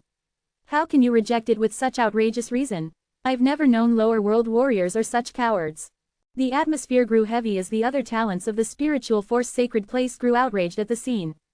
Zen was looking down on Mervyn, a warrior who was ranked among the top 100. This meant that he was looking down on them as well. Mervyn finally made his move. He took a few deep breaths, seemingly to calm himself, and then said to Zen, "It doesn't matter whether you think I am qualified or not. You must accept my challenge. Otherwise, don't blame me for what happens here." The myriad spiritual force house was not a place where they could freely attack. However, at this moment, all of the warriors' anger prevailed. Even if Mervyn broke the rules, no one would stop him for doing so. All they wanted was to see Zen get beaten up. Mervyn knew this as well, and he was prepared to take advantage of his favored position. Zen remained calm despite all the animosity directed at him. "You are not qualified, and I mean it. If you attack me, it'll bring nothing but humiliation to yourself. Are you sure you are prepared for that?" he said seriously. Mervyn's ears almost rang in his anger. His closed fist shook at Zen's words. He no longer had any desire to talk. He circulated his life vitality. If Zen wouldn't accept his challenge, then he would just have to force him into action. At this moment, a white-clothed warrior appeared. "Mervyn, what he says is true. Your strength is still inadequate to face him," he said indifferently. Fenton Sima actually came. Is he here for Zen Luo too? Fenton was the #1 talent in the myriad spiritual force house. Even the second-ranked warrior was very far inferior to him in terms of strength and skills. Chapter 1009, 13 Palaces of the Heavenly Alliance. If one took all the talents of myriad spiritual force house and divided them into several tiers, Fenton would stand at the very top. All the rest, from the second place to the 100th place, would belong to the second tier. And to think Fenton hadn't even reached the Soul Sea realm yet. That wasn't all, Fenton had also already gone through 9 small heavenly tribulations. Zen remembered the time when he swallowed the tribulation flower. According to the Cyan Dragon, this flower only appeared in the lower world and was a rare treasure. Thus it was a benefit that only the martial artists in the lower world could enjoy. The tribulation flower forced a martial artist to undergo 9 life and death tribulations. It might sound horrible, but these tribulations served to strengthen a warrior. Once someone entered the life and death realm, the amount of small heavenly tribulation he went through would solidify his foundation and make him a more powerful Soul Sea realm master. For Fenton, to experience 9 small heavenly tribulations without the aid of any special flower was already rare. However, the spiritual force sacred place hoped for more. They prayed that the young man would experience the legendary 10th small heavenly tribulation. If a warrior experienced 10 small heavenly tribulations in the life and death realm and managed to withstand all of them, then it was very likely for this person to become a Supreme Lord in the future. A Supreme Lord nurtured by them would be a great glory for the spiritual force sacred place. They all pinned their hopes onto Fenton. Their ranking in the spirit reading world was not an ideal situation. They were often subject to the suppression of the top 2 sacred places. However, this dynamic might change if Fenton became a Supreme Lord. There was no denying that Fenton was a treasured disciple. When he came up to speak, Mervyn immediately fell silent. As Fenton was considered the strongest and the one with the most potential in the myriad spiritual force house, his words were taken with the highest regard, even more than their supervisors' words. If Fenton said that Mervyn was not qualified, then he was not qualified. No questions asked. Everyone was silent since nobody had any initiative to argue. However, a trace of confusion still appeared in their eyes. Why did Fenton say that Mervyn was not qualified? This newly ascended warrior named Zen was only a life and death realm martial artist. It was glaringly obvious that he was not Fenton's match. A talent that had already gone through 9 small heavenly tribulations was a legendary force to be reckoned with. He was waiting for the 10th one to come. That was why he hadn't reached the Soul Sea realm. However, he could enter the Soul Sea realm any time if he wanted. There was no way Zen could ever hope to compare to Fenton. To think of such a thing was laughable. How could a 5th-level life and death realm warrior ever face off against the great Fenton? There were over 100,000 people out there in the Holy City at that level. They might not openly go against Fenton's words, but a lot of them wanted to refute what he said. There was just no way they could believe it. Fenton was a super talent that was trained with all the resources of the spiritual force sacred place. In this place, Fenton's word was law and none of them could do anything about it. Fenton calmly sized Zen up as he approached. "I want to challenge you." This shocked everyone present. After agreeing with Zen about Mervyn not being qualified to challenge him, Fenton actually went and challenged Zen instead. What was happening? To them, Zen didn't even deserve to breathe in Fenton's direction, much less fight him. Any of the top 100 warriors in the myriad spiritual force house would be enough to deal with Zen. The second-ranked Max and Khan could have also sufficed if Zen proved himself capable. But Fenton, it was a humiliation to the spiritual force sacred place to think that Fenton had to come personally to deal with someone like Zen. What was the merit in defeating such a low-leveled warrior? What did Fenton seek to gain in his challenge? Zen was not aware of everyone's thoughts. He simply stared at Fenton with grave seriousness.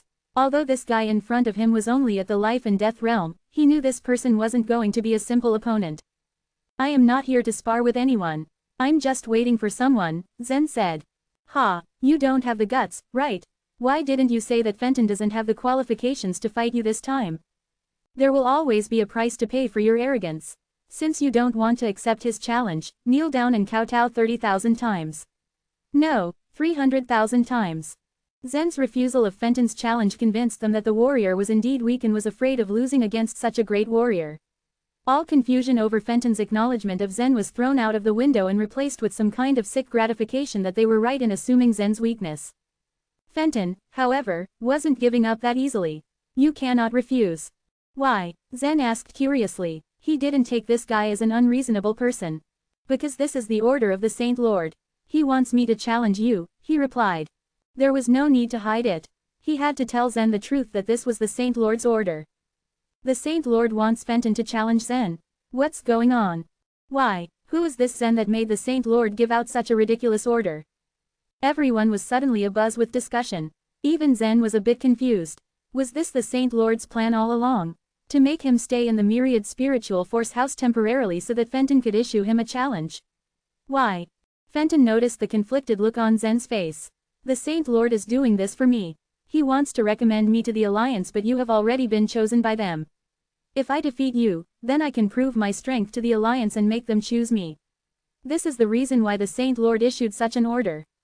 The Alliance, Zen mumbled, realizing a few things. There was clearly someone in the Alliance who wanted him. The Saint Lord took this as an opportunity to further his own plans. Zen quickly understood the logic behind all this. That didn't mean he had any idea what this alliance was about. However, the talents of the myriad spiritual force house were very familiar with it and were greatly shocked. Mervyn, along with those who clashed with Zen earlier, finally understood why Zen hadn't been impressed by the myriad spiritual force house. This guy had already been selected by the Alliance. Why was someone like him chosen by the Alliance? How could he be so lucky? He is just an ascended warrior. How is he qualified to join the Alliance? A talent like Fenton doesn't have the qualifications to join the Alliance, but this kid was chosen by them. No wonder the Saint Lord issued out such an order. This is truly outrageous. The outburst from everyone present quickly signified that none of them agreed with this. Zen, in the midst of it all, still had no idea what this alliance was. In truth, this alliance was a general term and it wasn't anything to be trifled with.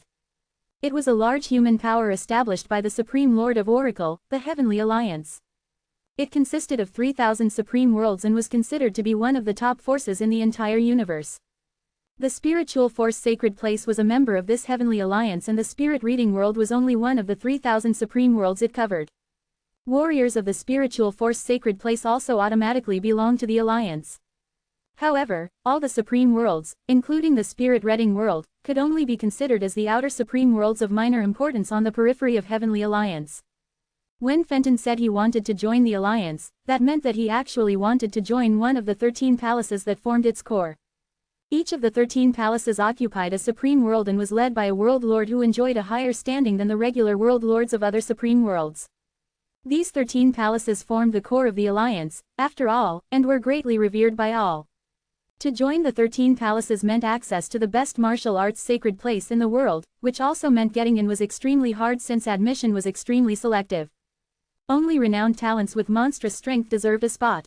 They were either descendants of supreme lords and world lords, or had special physiques that were extremely rare and were thus valued highly. How could someone like Zen be selected by the 13 palaces? What exactly was going on? The warriors present instantly felt envious of Zen. It also only took a moment for their jealousy to turn into rage. They didn't like him then and they surely hated him now. What one did not have, they yearned for. And when they saw someone having this thing they wanted so much, it was in their selfish nature to start hating this privileged person. How could a nobody from the lower world be selected to join the prestigious 13 palaces of the Heavenly Alliance? Fenton, however, was a righteous warrior and he did not carry these thoughts in his heart. He was neither jealous of Zen nor did he hate him. I understand why the Saint Lord did this. Gold shines no matter where it is. It's a good thing to enter the 13 palaces but it is not the only path one can take to succeed, he said calmly. Chapter 10:10. The Projected Reflection. Hearing Fenton's words, Zen clapped his hands out of the blue. Not many people had such a state of mind. Fenton's attitude earned Zen's admiration. It was the attitude of a true master. Although Zen did not know what the alliance was all about, judging from the crowd's expressions, he figured it was a great place in the upper world. But for a warrior living in this world, believing in oneself was crucial. Gold will shine no matter where it is. While it would be good if there was a shortcut to take, it would be putting the cart before the horse if one completely relied on everyone or everything else instead of oneself.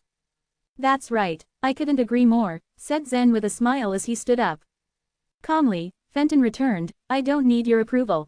Indeed, but I accept your challenge. Zen said nonetheless. Good, I appreciate your courage as well. Fenton nodded in response. Never did he think he would ever lose. Even being at the life and death realm, he had gone through 9 small heavenly tribulations. While he hadn't opened up a soul sea, his strength far exceeded that of any ordinary warrior of the soul sea realm. If he lost to a warrior at the 5th level of the life and death realm, he'd seem like a joke. Even if Zen was chosen by the Heavenly Alliance, perhaps he had used some special way to make it happen. But for Fenton, it was unimportant. He agreed. This brat actually accepted the challenge. Haha, I can't say I like Fenton going ahead and challenging the brat, but I'm still looking forward to seeing this guy get crushed. He looks calm and composed now. I can't wait to see him beg for mercy once he gets beaten by Fenton. All of the martial artists in the Myriad Spiritual Force House seemed to get riled up. They could all tell that another good show was about to unfold.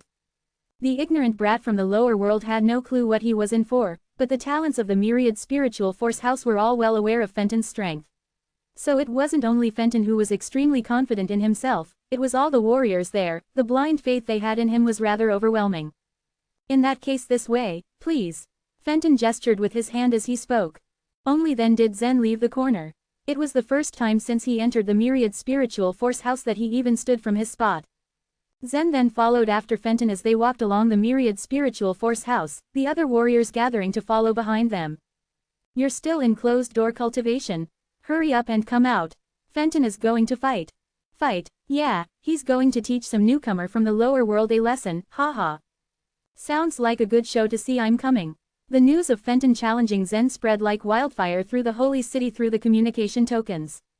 Even some of the disciples of the Myriad Spiritual Force House who were in the middle of practicing couldn't resist rushing over.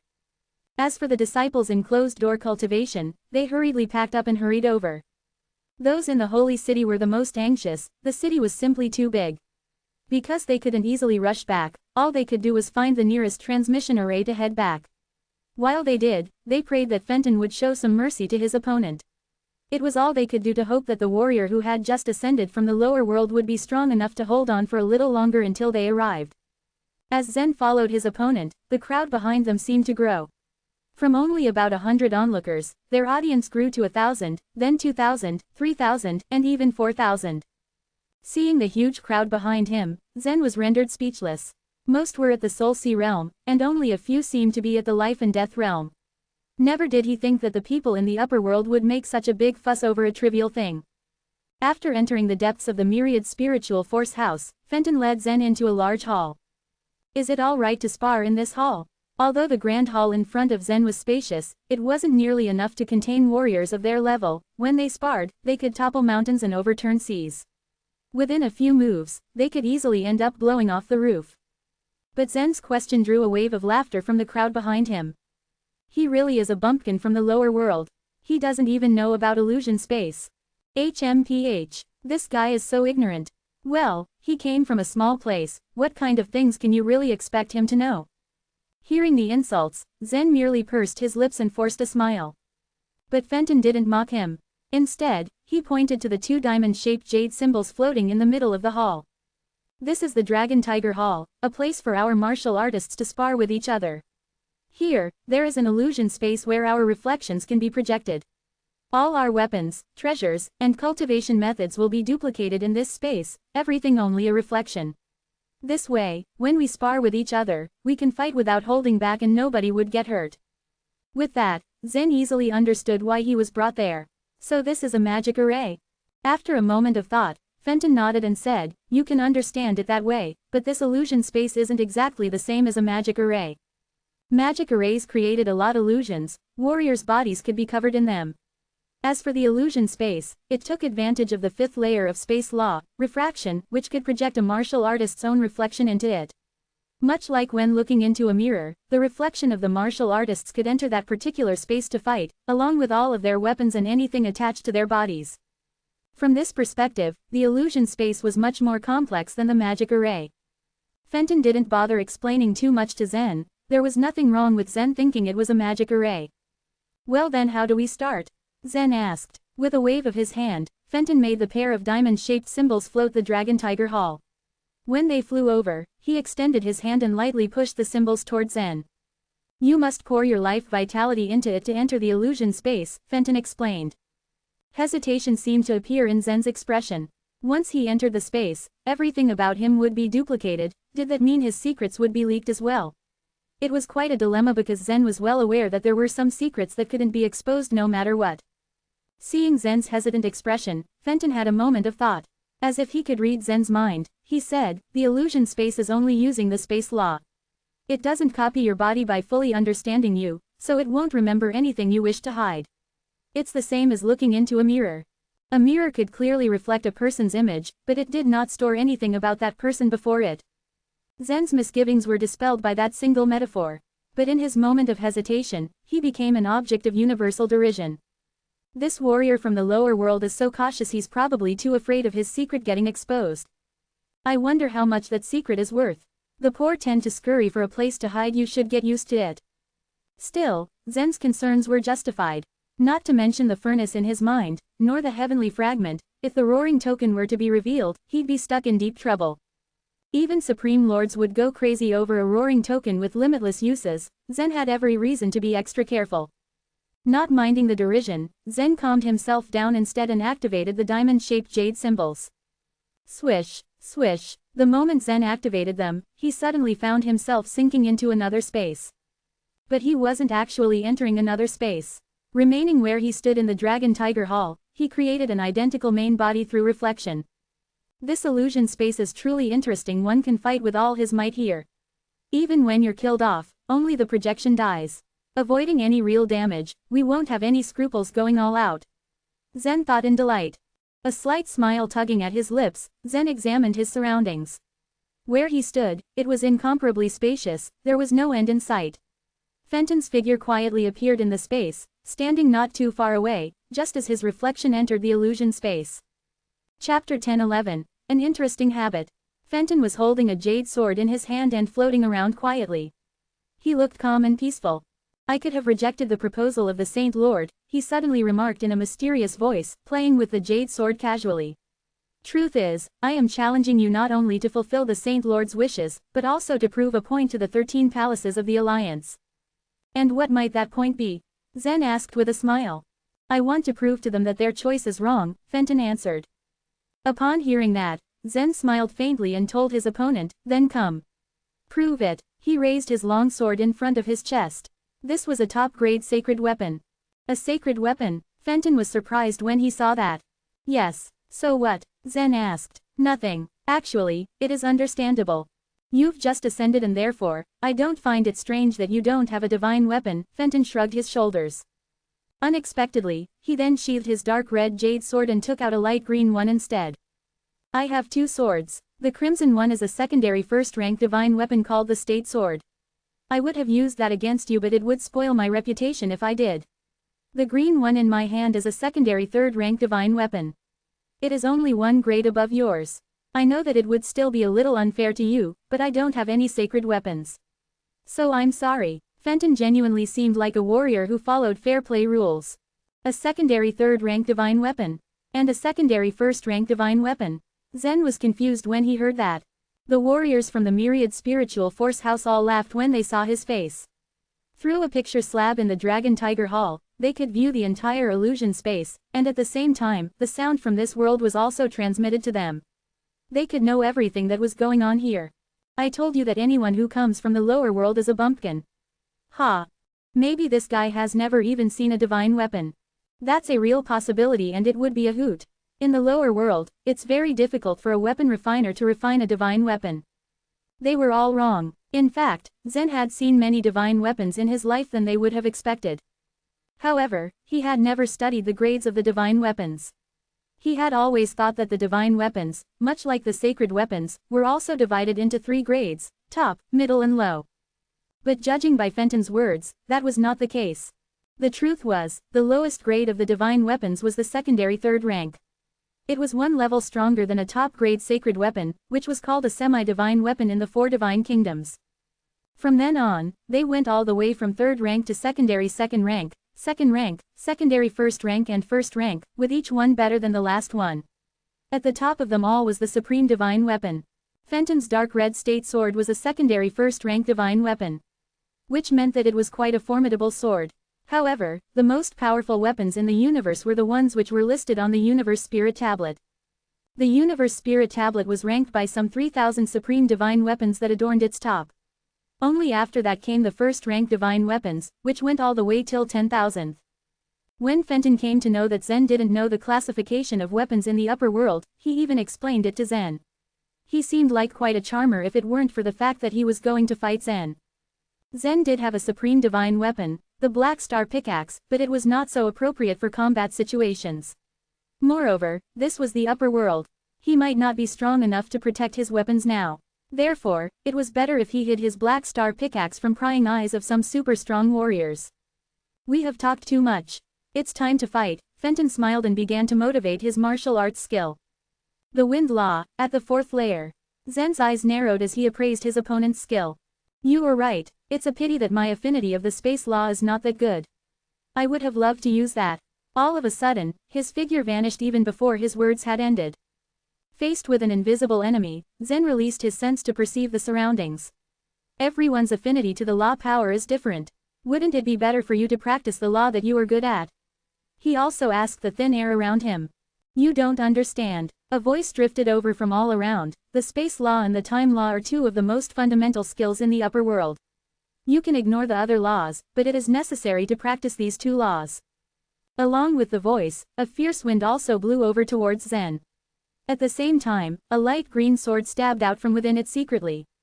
However, it wasn't fast enough. Clang! 2 swords collided. Your reaction is quite quick. Fenton praised his opponent and vanished into the wind again. Zen still persisted with his questions. Tell me, why does a warrior in the upper world have to practice the time law and the space law? What's so important about them? Well, I've only comprehended 1 layer of the time law and 2 layers of the space law.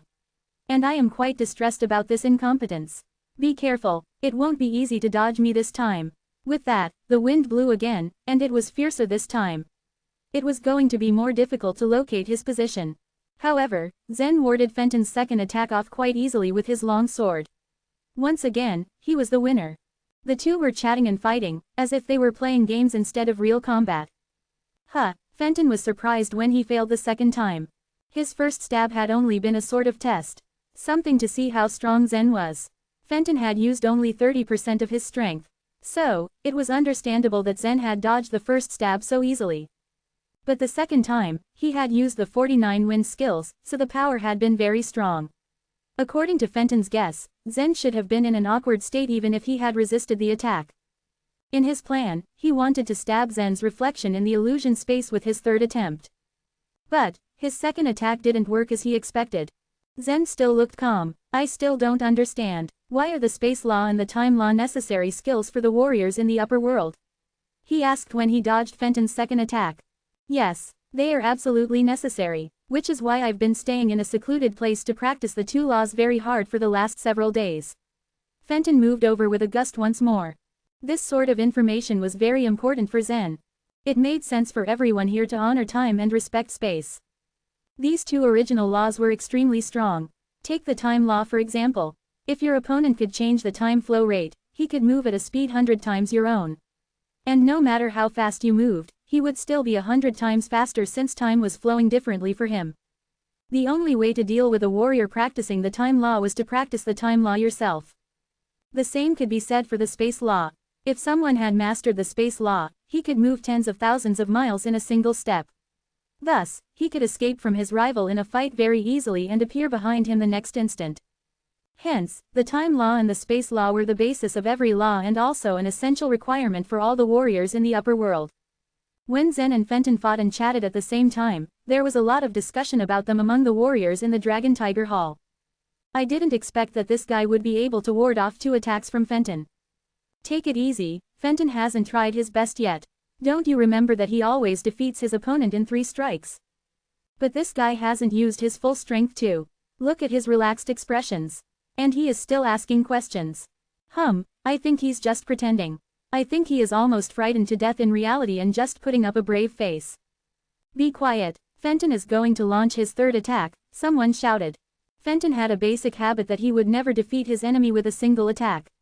His first stab was only a symbolic greeting, while the second one brought suppression against his enemies. Only with the third stab would he release his real power and finally come out on top. Over the years, in countless fights, Fenton had never broken this habit. Many warriors from the myriad spiritual force house had also experienced the power of Fenton's third stab.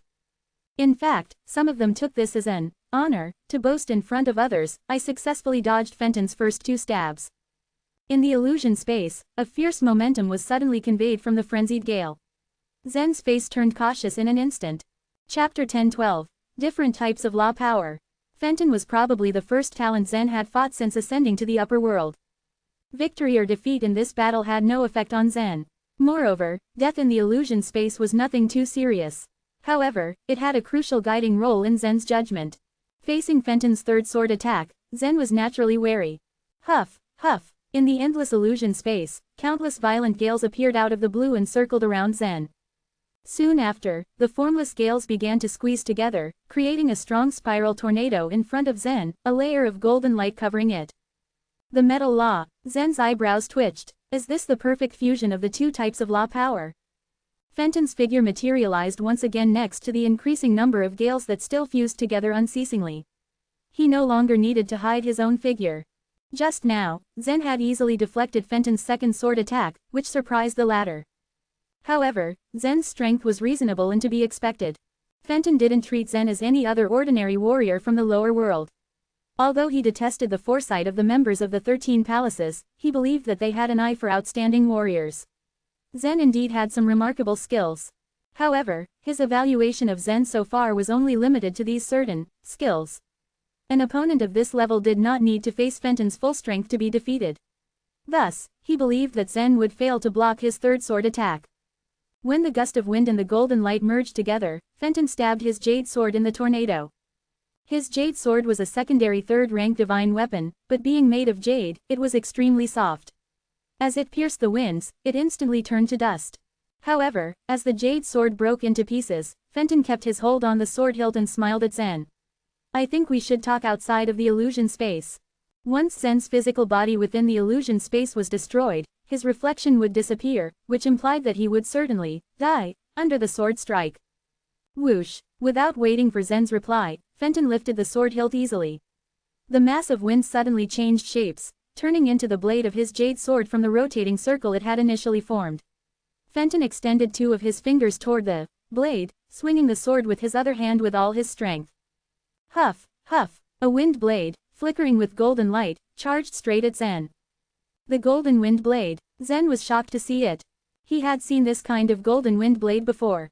In the middle of the chaotic ocean of stars were a large number of golden wind blades. These seemed to possess some intelligence. They were far more powerful than the black wind blades and the two-colored wind blades.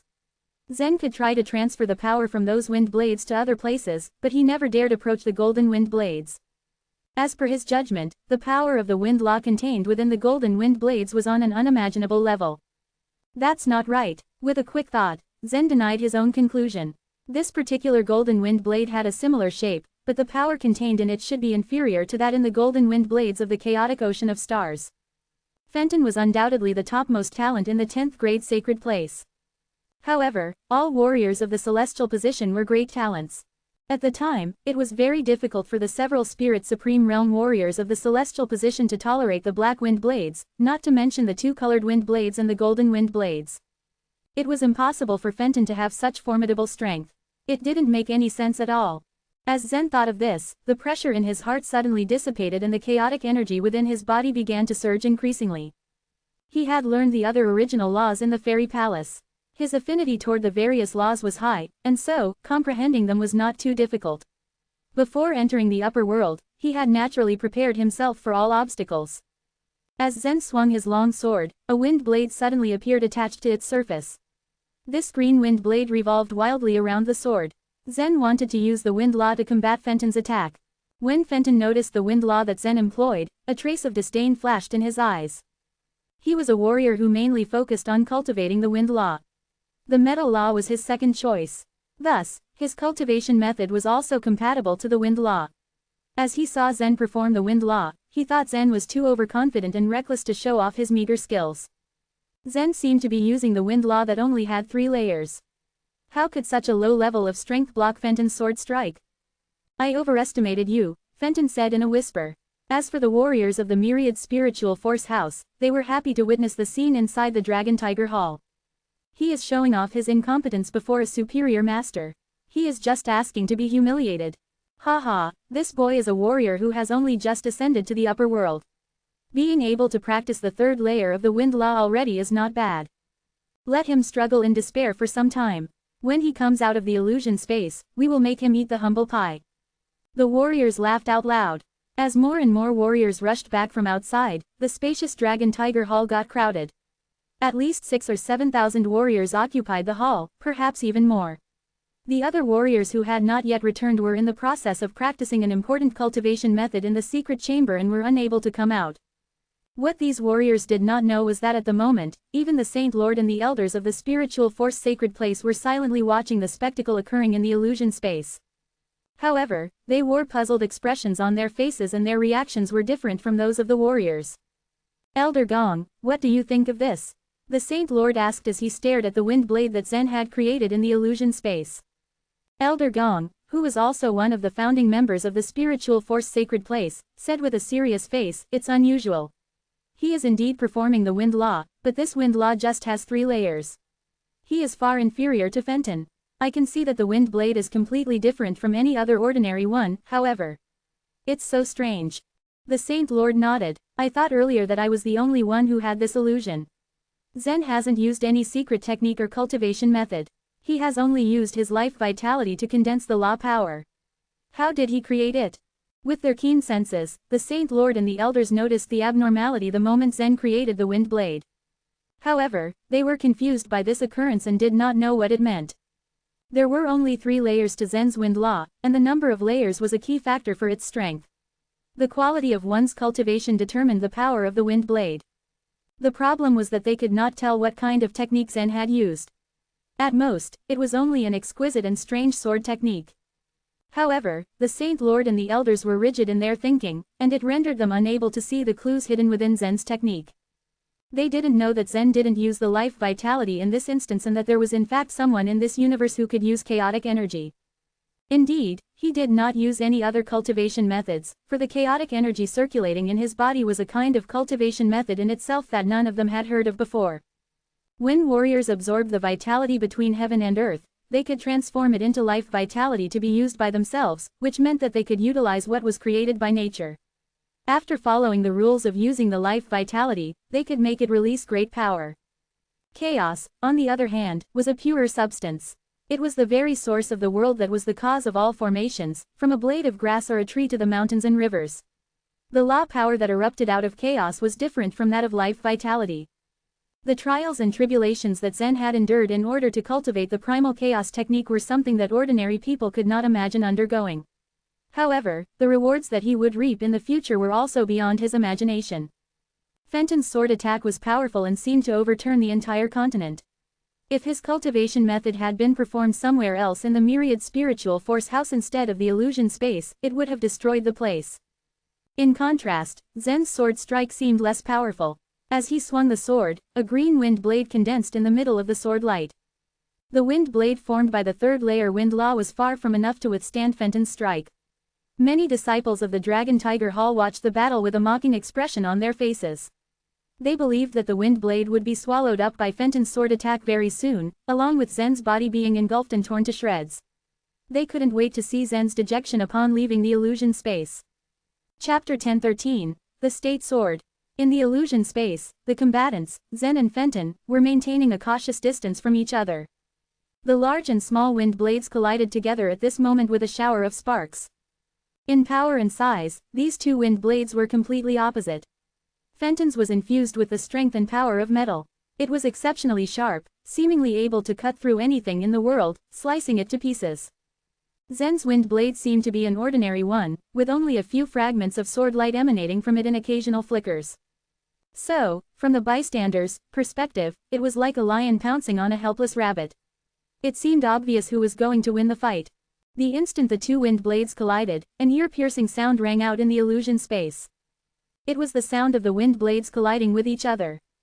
Sizzle. At this moment, the power hidden within Zen's cyan wind blade suddenly exploded. The cyan wind blade became like a ferocious beast. The moment it collided with the golden wind blade, it bared its hidden fangs and attacked.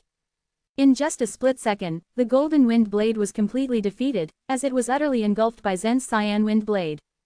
But after that the terrific cyan weapon's momentum didn't decrease at all, even continuing to roll back towards Fenton to pursue the attack. In the Dragon Tiger Hall, witnessing this scene, the martial artists of the myriad spiritual force house were silent for a moment before a tumultuous uproar broke out.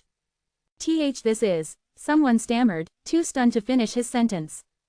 How is this possible? Fenton already has the fourth layer of wind law while Zen has only the third.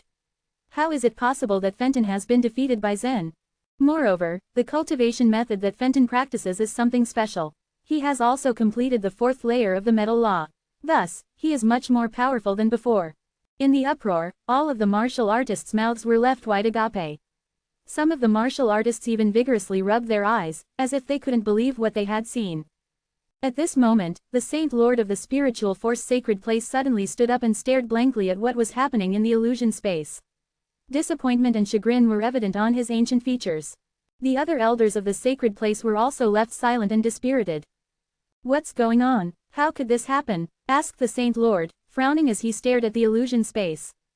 Zen indeed only has the third layer of wind law, but now it seems he is much more powerful than that. The Saint Lord and the elders had already mastered the fifth or even the sixth layer of law power. They knew completely how powerful each layer of the wind law was. Even with the force of other cultivation methods, Zen shouldn't have been able to harness such immense strength.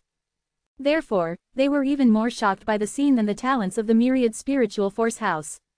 Confusion reigned in the Dragon Tiger Hall as the spectators tried to understand how these unlikely results had occurred. Elder Gong thought for a long time before finally frowning and saying, "Yes, that's the third level wind law." Even if Zen had used a special martial skill or technique, he still wouldn't have been able to launch such a powerful attack against Fenton. This is simply impossible. Elder Gong clearly thought Zen's sword attack was impossible. The problem was that this, impossible, scene had played out right before their eyes. However, at this time, the Saint Lord suddenly slapped the violet gold chair he was sitting in, instantly turning the armrest of the chair into smoke. He had always been gentle and refined, but now he lost his composure as he cursed, "Dang, I've lost this time." The elders looked at the Saint Lord in silence, sighing in their hearts. They had indeed suffered a terrible loss. When the 13 palaces of the Alliance had asked them to send Zen over, the Saint Lord had paid special attention to him. He had been trying to figure out why they had requested Zen, while Fenton was a much more experienced and accomplished fighter. Zen had ascended to the spiritual force sacred place, but now the 13 palaces wanted him. This would displease any sacred place. After all, there were also some talents among the figures who had ascended from the lower world. They were worth their training. Therefore, when one was serving in the mines, the cost of becoming an independent warrior was much higher than joining the spiritual force sacred place. Joining the sacred place required 100 life vitality jades, but being independent and free would cost 200 life vitality jades. The extra 100 pieces were the cost of borrowing the ascending well. After all, the spiritual force sacred place had built a channel for the ascending, and they had dug many more ascending wells to help the ascending figures to get used to the pressure of vitality between heaven and earth. None of those could be used free of charge. Countless sacred places in the upper world were doing the same thing. It had a certain economy to it which enabled the ascension process. After knowing that Zen had been selected, the Saint Lord had been observing him carefully. He hadn't noticed anything strange in the past, believing that Zen was at most born with an innate godly strength. But that wasn't enough to make the spiritual force sacred place pay any special attention to him. Since the 13 palaces wanted him, the Saint Lord would just send him over. Clearly, Zen had not been a significant cultivator when compared to the other talents. That was why the Saint Lord had wanted Fenton to challenge Zen. It would give an excuse to recommend Fenton to the 13 palaces. With Fenton being accepted, it would add much more prestige and funding to the pot. Now the Saint Lord realized that he had made a huge mistake. Zen was indeed not an ordinary warrior. There was a reason why the 13 palaces had chosen him. Yet the Saint Lord had been blind to his potential. Of course, the Saint Lord could not refuse the 13 palaces' request for Zen. However, he could have asked for an enormous reward from the 13 palaces. Right now, the Saint Lord was extremely conflicted. Now that he saw the strength that Zen had displayed, he wouldn't get anything other than jealousy. After all, it wouldn't be appropriate for him to ask the 13 palaces for anything now that the deal had been sealed. He was incomparably depressed when he thought of the loss. Elder Gong let out a long and heavy sigh and said, "However, we can still use this opportunity to send Fenton to the 13 palaces." The Saint Lord understood what Elder Gong meant. In fact, he had already thought of this notion a moment ago. The Alliance wouldn't refuse if the sacred place sent Fenton together with Zen to the 13 palaces for free. In other words, Fenton entering the 13 palaces was a sure thing, but so what? The Saint Lord still felt that he had suffered a great loss. If they accomplished that, it would be nothing more than a slight compensation. It was far from enough to cover his loss. In the illusion space, after Zen's wind blade had crushed Fenton's wind blade, it continued to attack Fenton. Fenton hadn't expected to lose to Zen, so when he saw the wind blade sweeping towards him, his usually calm face was filled with astonishment and a flicker of fear. When the wind blade began to harass him, he flung his body backward and started to frantically retreat. Zen's wind blade mercilessly pressed the advantage. The shattered jade sword in Fenton's hand began to reform as he retreated. He swung it 5 or 6 times to fend off the attack before he finally dissipated Zen's wind blade. Though the two of them had exchanged blows, Fenton hadn't suffered any substantial damage, but his warrior spirit was deeply wounded. Every successful warrior had a certain arrogance which was usually well earned, but Fenton had just met his match and was brought low for a moment. Fenton was far-sighted and broad-minded, but incredibly proud. He might treat others kindly, but that was only if they didn't hurt his pride, or if they didn't pose any threat to him. He was so proud that he didn't even bother to flaunt his pride. But now, that pride in Fenton's heart was shattered by Zen's attack. His eyes were filled with confusion, and he couldn't stop asking himself why he had lost. That strike had completely shattered all of his long-held beliefs that he had accumulated over the past years. It didn't make sense. However, in the blink of an eye, Fenton suddenly bit into his own arm. The bite was extremely forceful, and blood instantly flowed out of the teeth marks, the intense pain instantly clearing his mind. The contempt within his heart for Zen completely disappeared, and was replaced by a serious attitude. He knew now that he was facing a great enemy. Fenton was a professional and was not about to give up. "You're really strong. The 13 palaces have shown good judgment. I was wrong.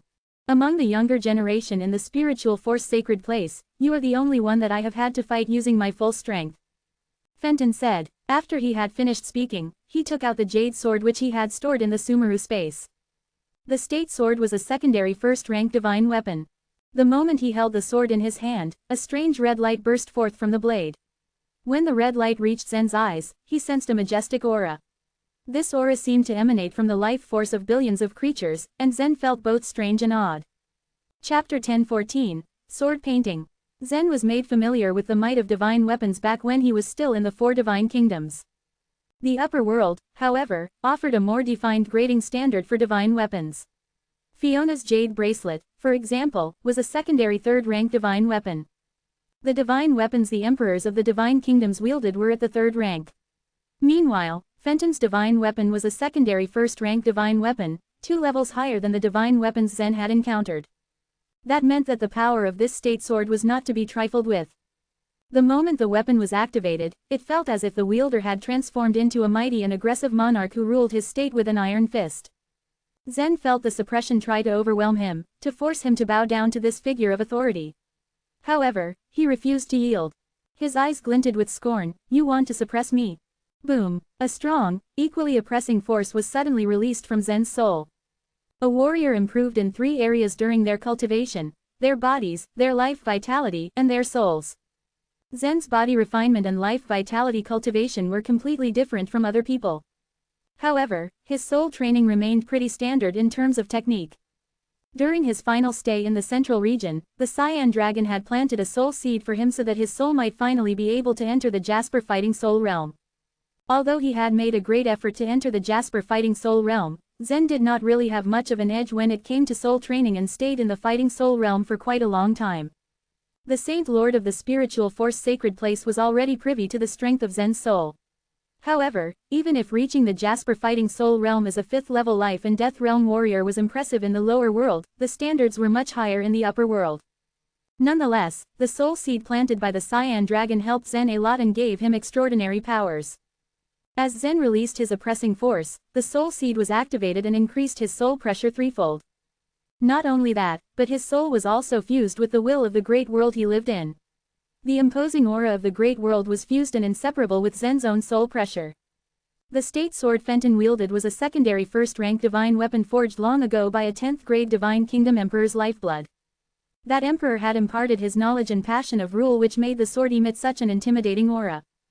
However, the sword was merely a container of the emperor's long-dead inspiration. It couldn't ever hope to compare to the living, throbbing aura that was the will of the great world contained in Zen's soul. This will had been accumulated for countless years, from the birth to the flourishing age of the great world. The will of the great world had added to Zen's aura significantly. In the lower world, he carried the disposition of a ruler, but in the upper world, his aura made him feel as if he was an incarnation of an entire, different plane of existence. The state sword's aura was quickly overpowered by Zen's, to everyone's amazement. Fenton's face darkened as Zen stood before him. At that moment, he felt as if he was facing against an entire world. He was rooting on the state sword's power to suppress Zen, but he did not expect that the tables would turn this fast. How many secrets is this guy hiding? He couldn't help but wonder to himself. Zen smirked and brandished the long sword in his hand. "So, this will be your 4th strike?" Fenton shook his head. "No, I've already used 6 strikes." He had included the times when he had to defend against Zen's attacks. "You are an earnest guy." Zen laughed. "Well, it is the 7th strike then." Fenton nodded in agreement. "If I can't defeat you with this last strike, I will admit defeat." Despite being proud, Fenton was still a man of integrity. Zen took his words to heart and his face grew solemn. "Okay, let's continue." It was, at that moment, that the warriors in the Dragon Tiger Hall finally realized that Zen wasn't someone to be trifled with. Mervyn also realized that he did not have the qualifications to challenge this mighty warrior. Not even Fenton could stand up to Zen. What more could someone like Mervyn do? Those popinjays that had caused trouble for Zen also realized just how big of a mistake they made in the Holy City. It was lucky that Zen had a fairly good temper, otherwise, they would all have perished in his rage. Everyone held their breaths as they watched the two face off in the last round. The Saint Lord and the other elders, meanwhile, had lost all interest in the fight. They already knew what to make of it despite the still remaining round. Truth be told, the odds had already been skewed at the very onset of the fight. Fenton had a higher cultivation base than Zen, after all. The Saint Lord had thought it would be their chance to recommend Fenton to the 13 palaces. He was a youth with endless potential considering that he had already experienced 9 heavenly tribulations. Zen, on the other hand, was only at the 5th level of the life and death realm. There was clearly a large gap between the two. However, despite this handicap, Zen was able to fight with Fenton, so it could be surmised that it shouldn't be too difficult for him to also undergo 9 small heavenly tribulations. Zen would surely be able to surpass Fenton's strength. The results of the battle had already been decided. Still, there was another thought that crossed through the Saint Lord's mind. This boy has already experienced 5 small heavenly tribulations. Has he ever summoned a lotus flower? How many petals did his lotus flower reveal? He couldn't help but ask aloud. Elder Gong seconded this. Such a talented boy must have also summoned his lotus flower. How many petals must he have had? I think it was 7, the Saint Lord said. Elder Gong hummed in disagreement. I think it may be 9. The Saint Lord actually thought it was also more than 7, but he was too annoyed to say it out loud. He couldn't bear the fact that such an outstanding talent was going to be plucked out from this place, and only by deluding himself into thinking that Zen was less talented than he looked could he remain at ease. Elder Gong, on the other hand, was frank since he had long since accepted the truth. The Saint Lord sighed in resignation. Had I known this earlier, I should have taken Zen's name off when the Alliance asked us to hand over the list of those who had just ascended from the lower world. Elder Gong let out a loud laugh. We couldn't have known that he would be so talented.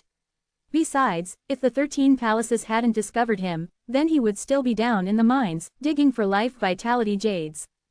Elder Gong's words seemed to have stirred the Saint Lord's fury. Check out the information of all the ascenders.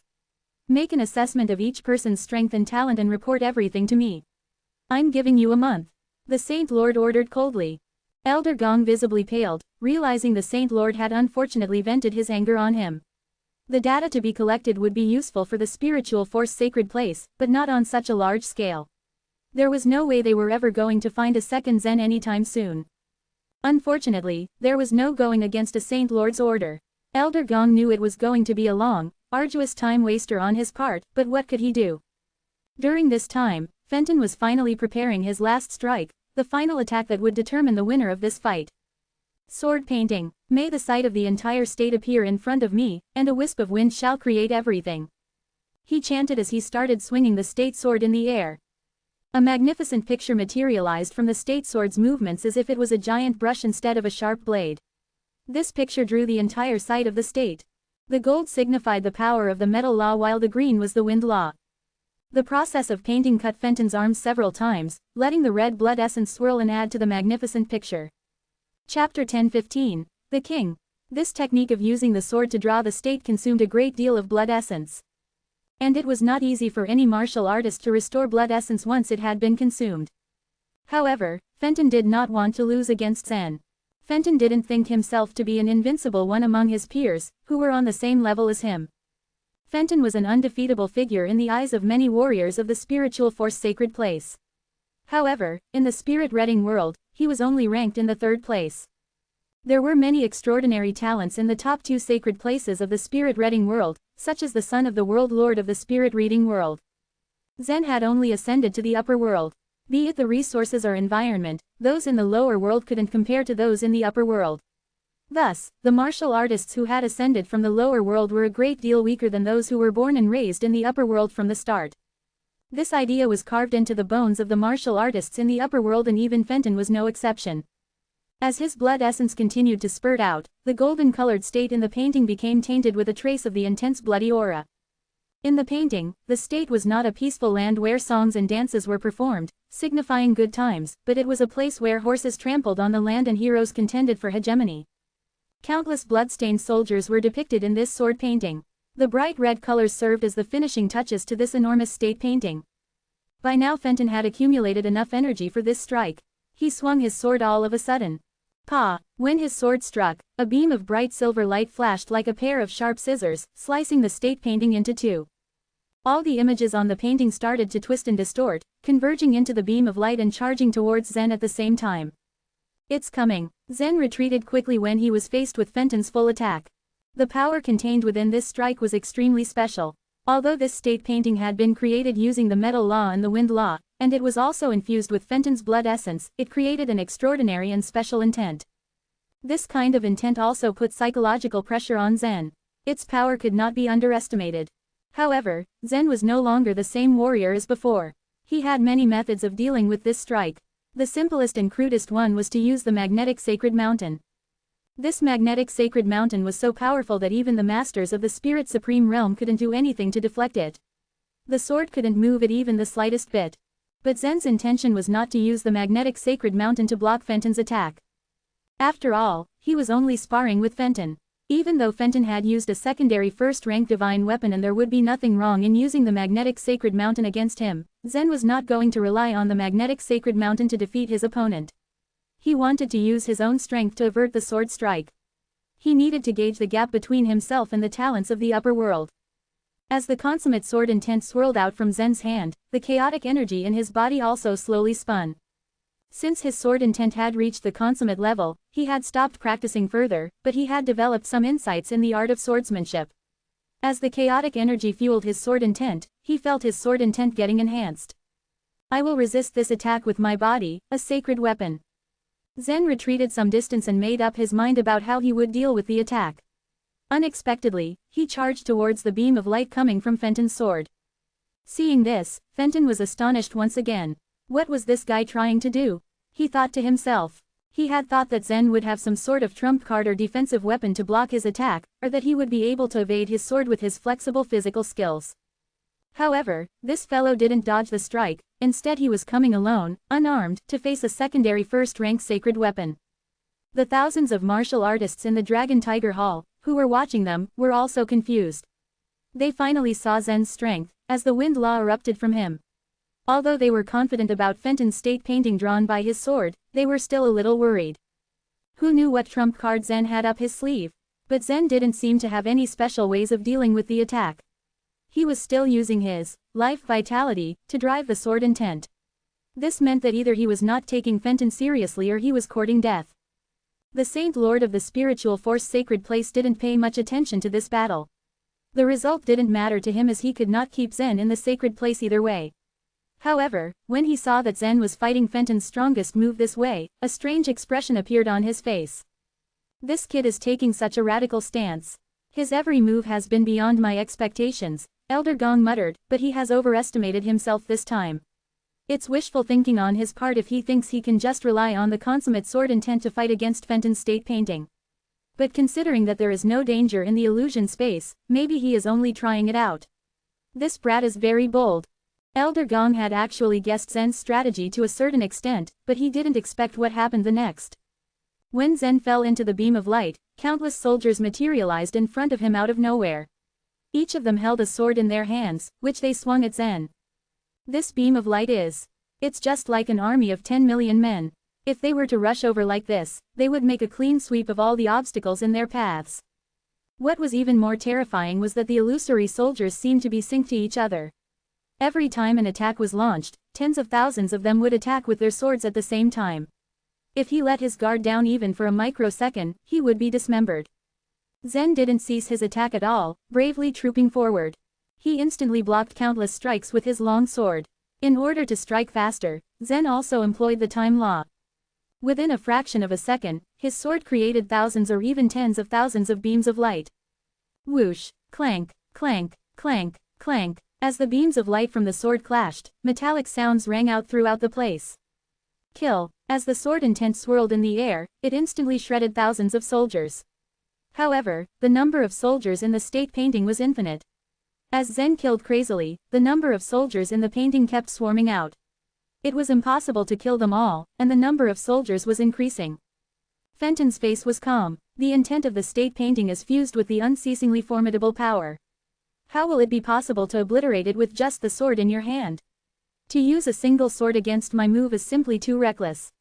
In the end, it will only bring you shame. Just as Fenton thought, Zen was indeed in big trouble. Although the beam of light from Fenton's sword was powerful, it was not very sharp. Within this endless intent, the illusory soldiers rushed over like tidewater. There were too many of them. Zen kept killing them desperately, but there seemed to be no end in sight. Other than ordinary soldiers, there were also some generals wearing red armors. The illusory generals were even stronger, and it was even more difficult for Zen to fight them. Right now, he was in a dilemma.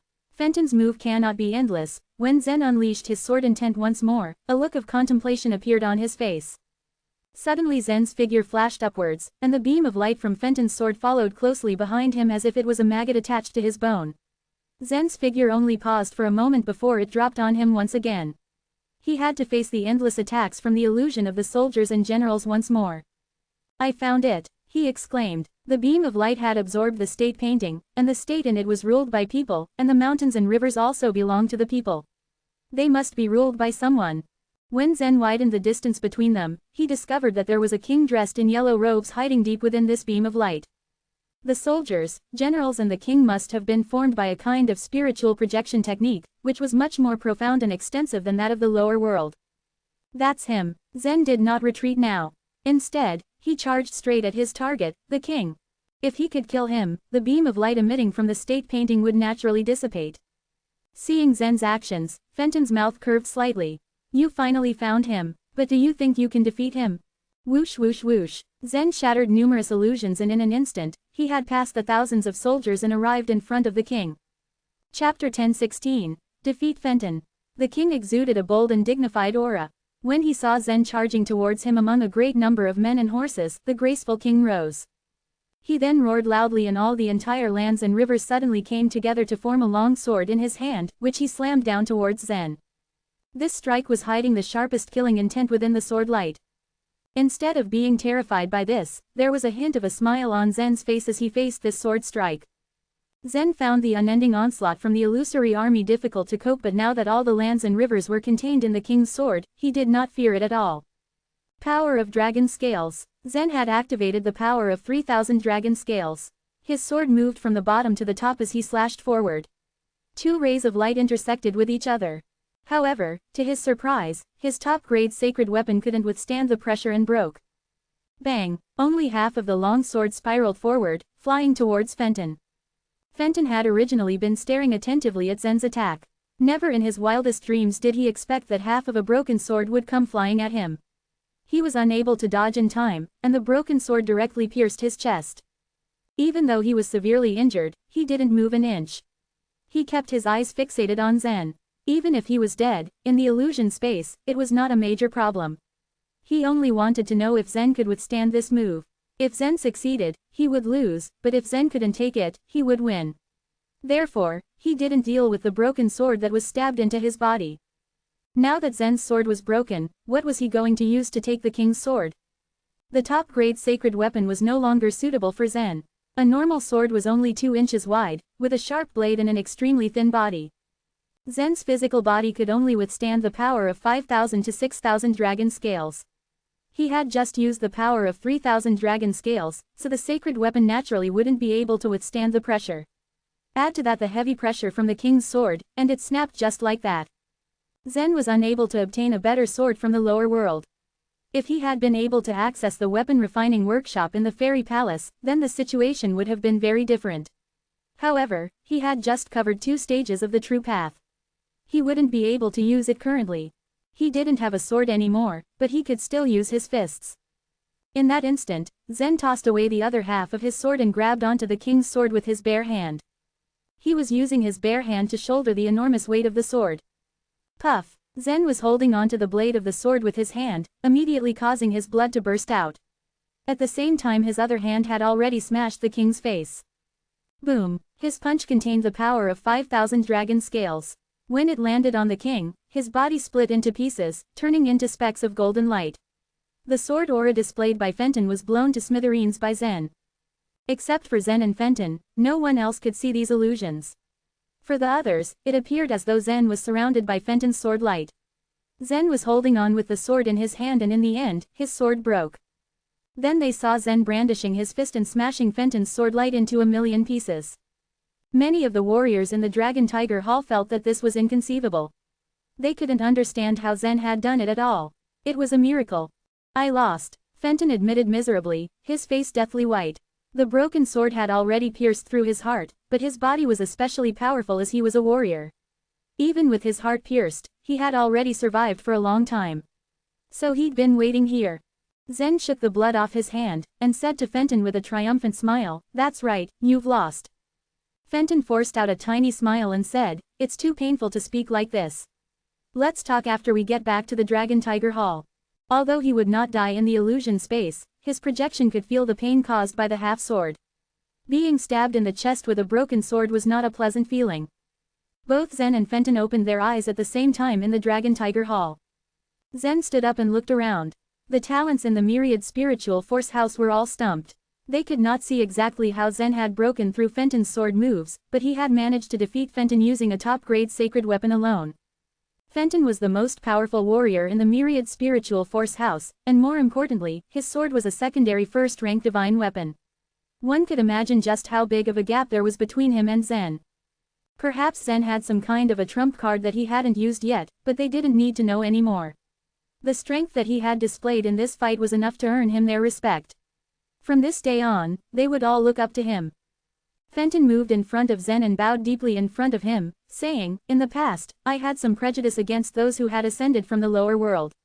But now, it seems that I was wrong. You're not as weak as I thought." All the other warriors in the myriad spiritual force house could not help but nod their heads in agreement as well. Warriors from the upper world indeed had an inexplicable sense of superiority in front of warriors from the lower world. Even if some warriors from the lower world had become supreme lords, those from the upper world wouldn't respect them, because they thought those supreme lords had just got lucky. They didn't know that all warriors who had reached a certain level of achievement would have to rely on both luck and strength. In fact, the warriors of the upper world were no exception. Zen only smiled, but didn't say anything. He did not care about the contempt others had for him. As the saying went, the strong were always strong. If he became sensitive about what others thought, how would he have managed to gain a foothold in this cruel world? After leaving Dragon Tiger Hall, Zen returned to his corner and started cultivating with his eyes closed. Talents who were coming in and out of the myriad spiritual force house looked at Zen with reverence. He indeed had earned the right to look down on the myriad spiritual force house. His arrogance was justified and he had the strength to defend his attitude. Nobody would be stupid enough to gossip about it. Still, some warriors of the myriad spiritual force house weren't entirely convinced. Some of the top-ranked talented warriors were unable to witness the battle on that day in the Dragon Tiger Hall for some reason. When they came back from the outside world, or came out of their closed-door training, they wanted to challenge Zen. However, they were stopped by the people of the myriad spiritual force house. They advised these top-ranked warriors that if they wanted to challenge Zen, they had to defeat Fenton first. Otherwise, they would be humiliated. As for the Saint Lord of the spiritual force sacred place, he had been extremely unhappy lately. He wanted to talk to Zen and find a way to turn this situation around. He wanted to see if he could pay the price to keep Zen at the spiritual force sacred place. If Zen stayed, then the young talents in the spiritual force sacred place would have an advantage in the competition with the other two 10th grade sacred places in the spirit reading world. With Zen's power, they might even be able to turn their luck around and defeat the spirit reading sacred place. The competition among the young martial artists would not decide the structure of a supreme world, but it sure would decide the clashes of the sacred places. However, when he thought about the 13 palaces, he gave up on that idea. The 13 palaces had claimed Zen, so they must know him well. When he first saw Zen's sacred sword break in the illusion space, he thought he could give him a second rank, or even a secondary first-rank divine weapon as a gift to win him over, but on second thought, the 13 palaces could offer him everything that he could offer too. Such a powerful young fellow might slip away from him. This filled the Saint Lord's heart with deep regret. In the myriad spiritual force house, Zen was quietly meditating for his cultivation.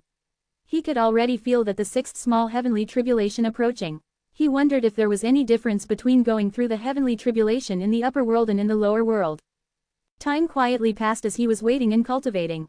However, the big shot who wanted to meet him had yet to appear. 1 month later, an elder from the spiritual force sacred place entered the myriad spiritual force house. He informed Zen that the people from the 13 palaces had arrived and were currently with the Saint Lord. Chapter 10:17, You were shouting so loudly. Zen had always been curious about this so-called big shot. Not having much information, he had been a little wary of him or her. It seemed that the other party was spying on him from the shadows. But just how did the person learn of his existence? And how did this person discover that he was in the spiritual force sacred place? So when he heard the elder's announcement, Zen immediately stood up. He followed the elder to the hall that he had been before. In the hall, all the elders of the spiritual force sacred place were already in their seats. The person who occupied the host's seat was not the Saint Lord, but in fact a woman. This woman wore a long skirt sporting 9 colors. The dress was made from the feathers of 9 legendary beasts, which explained the 9 different colors. The light blue feathers were the tail feathers of an ice phoenix and actually emitted cold air. As for the dark red feathers, they belonged to the tail of a fire phoenix. The cyan feathers were the softest ones from the back of a celestial mouse. This dress was priceless. The problem was that so many precious materials were wasted in order to decorate the dress. Clearly, the maker of this colorful dress was an extravagant person. A pair of white, small feet encased in a pair of wooden clogs rocked back and forth. Her gaze lightly swept over the elders in the hall. Whenever anyone met her gaze, their hearts would tremble slightly. In truth, this woman's cultivation level wasn't very terrifying. She was almost a world lord. And in this hall, the Saint Lord's cultivation level was equivalent to a world lord. Of course, there was only one lord of a supreme world, and the lord of the spirit reading world was the Saint Lord of the spirit reading sacred place, not the Saint Lord of the spiritual force sacred place. Elder Gong, too, was also almost a world lord, which meant that his cultivation level was on par with the woman's. But it wasn't the woman's cultivation level or strength that intimidated everybody, but her identity. She was one of leaders of the 13 palaces. But more importantly, her father was a supreme lord, which meant she was a supreme lord descendant. Therefore, she enjoyed a high position in the alliance. Suddenly, several warriors appeared in the hall. One of them was emitting an aura that was several times stronger than that of the Saint Lord of the spiritual force sacred place. When he entered the main hall, he faced the lady and bowed lightly before her, saying, "Welcome to our spirit reading world. I'm the Lord of the spirit reading world." He was the true Lord of the Supreme World, and also the master of the strongest 10th grade sacred place in the spirit reading world. This time, the leader of the Mist Palace had personally come to the spirit reading world. Although she did not visit the spirit reading sacred place and instead went straight to the spiritual force sacred place, the World Lord still had to come and greet her personally. A trace of impatience appeared on her face. The spirit reading world was only a distant supreme world. If it wasn't for Zen, she probably would have never come here. As for the World Lord, she wasn't interested in him or the niceties at all. But he was, after all, the Lord of a supreme world, so the least she could do was smile politely in response. The World Lord sat on the second chair, which was closer to the host's seat than that of the Saint Lord of the spiritual force sacred place. The World Lord was extremely surprised to learn that the leader of the Mist Palace had arrived. He had received the news earlier that an extraordinary warrior from the lower world had appeared in the spiritual force sacred place and had been selected by the 13 palaces, but he hadn't taken it seriously at the time. A sizable number of warriors had ascended from the lower world, so it wasn't strange for formidable talents to appear occasionally even if they were chosen by the 13 palaces.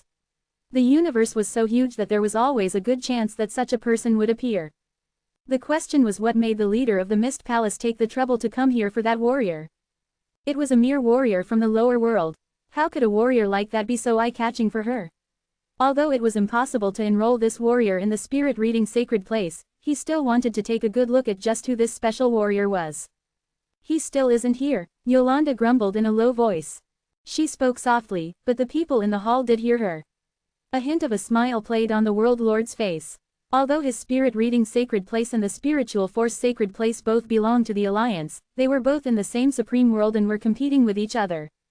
As for the Saint Lord of the spiritual force sacred place, a hint of embarrassment appeared on his face. He replied, "He should be here soon. Please wait for a little while." Barely had the words left his mouth than Zen strode into the hall. His eyes were drawn to the colorful dress when he just stepped into the hall. When his eyes met hers, he chuckled and said, "So it's you, Yolanda."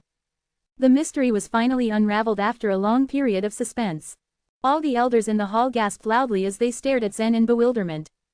Even the Saint Lord of the spiritual force sacred place and the Lord of the spirit reading world were staring at Zen with a strange look. Wasn't Zen being a little too bold by calling out her name?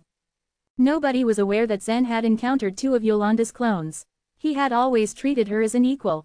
Over time, he had gotten used to it, and when he saw her again, he was pleasantly surprised. He could tell that she held a high position going by how the other warriors treated her, but he was simply unable to treat her as an elder. Zen noticed that her temperament was completely different now compared to when they were in the lower world.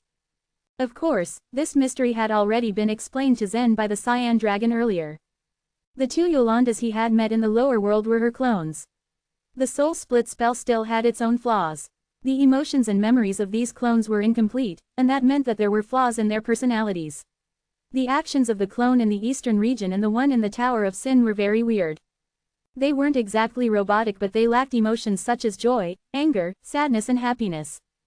As for the woman in front of him, she seemed to be completely different, and so was her aura, or perhaps it could be said that she looked more human. Yolanda smiled lightly at Zen and said, "I already told you, I wouldn't intervene in your business, but you still came here. Since you are already in my territory, I naturally have no choice but to take you away. I just hope that those people from the celestial position race do not come looking for me." The audience tensed again at this exchange between Zen and Yolanda. This guy has been targeted by the celestial position race. They all wondered, scratching their heads. Although the celestial position warriors were few, they were all elites. And while their actions and goals were quite bizarre, no one dared to look down on them. The key was that it was better to join the celestial position race than to join the alliance. Of course, the conditions to join the celestial position race were harsher, and it was not easy for warriors in the upper world to be recognized or respected by the celestial position race. Zen smiled and continued, "And how did you know where to find me?" Yolanda actually smiled and rolled her eyes, giving him a playful look. She responded, "You were shouting so loudly that I would be deaf if I didn't hear you." When Zen had been using his roaring token to look for Yan, Yolanda had heard him and figured out his identity. She had collected the names of all the people who had ascended to the 3,000 Supreme Worlds in the last year. Scanning the names on the list in her hand, she had found Zen's name in just 5 minutes. There were actually 2 warriors with the same name. Many warriors ascended from the lower world, and there were cases where people shared the same name. However, after Yolanda investigated the appearance and other characteristics of the 2 warriors, she confirmed that he had ascended to the spiritual force sacred place. However, at that time, she had been busy gathering her clones, so it was not a convenient time for her to go find him. Once she had collected all her clones, she had hurried over from the Mist Palace. Zen immediately understood what was going on. She had identified his voice when he had been using the roaring token. She must have known that his roaring token was unique. The faces of the World Lord of the Spirit Reading World and the Saint Lord of the Spiritual Force Sacred Place turned serious. He was shouting so loudly. What does that mean? Chapter 10:18, Speculation. The World Lord, Saint Lord, and even the elders were all extremely intelligent people. They could deduce everything based on a tiny hint and grasp a vast understanding of things that normal people would have trouble figuring out. Zen was shouting loudly, and Yolanda heard him shouting. This was not hard to figure out. In the entire universe, only the roaring token was capable of such a feat. Nothing could even come close to it. Then they remembered something. A while ago, there seemed to be a mysterious young man who spent over 10,000 roaring tokens at once. Could it be that Zen was the young man? What were the odds? When they thought of this, they all stared at Zen in shock. Their eyes were wide as they processed what this all meant. It was then that they realized how the other people around him were also staring at him as though they had been shocked by lightning. It was amazing how he didn't look fazed at all, despite the exchanged glances and low murmurs. This only confirmed their speculation as their throats dried up. They regarded Zen with appalled eyes, more aghast than ever. Did this guy have roaring tokens in his hand? And there were so many of them. The atmosphere in the large hall became strange and restless. But after thinking about it some more, they began to deny their own guesses. One by one, they cast doubts upon themselves and their ability to perceive things. This was simply impossible. Where did a warrior from the lower world get so many roaring tokens? They couldn't imagine what he had to go through just to get his hands on them.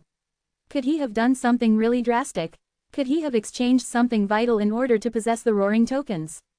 What Zen did not know was that, ever since he used the roaring token to clamor throughout the universe, the discussions and speculations about his identity spiraled out of control.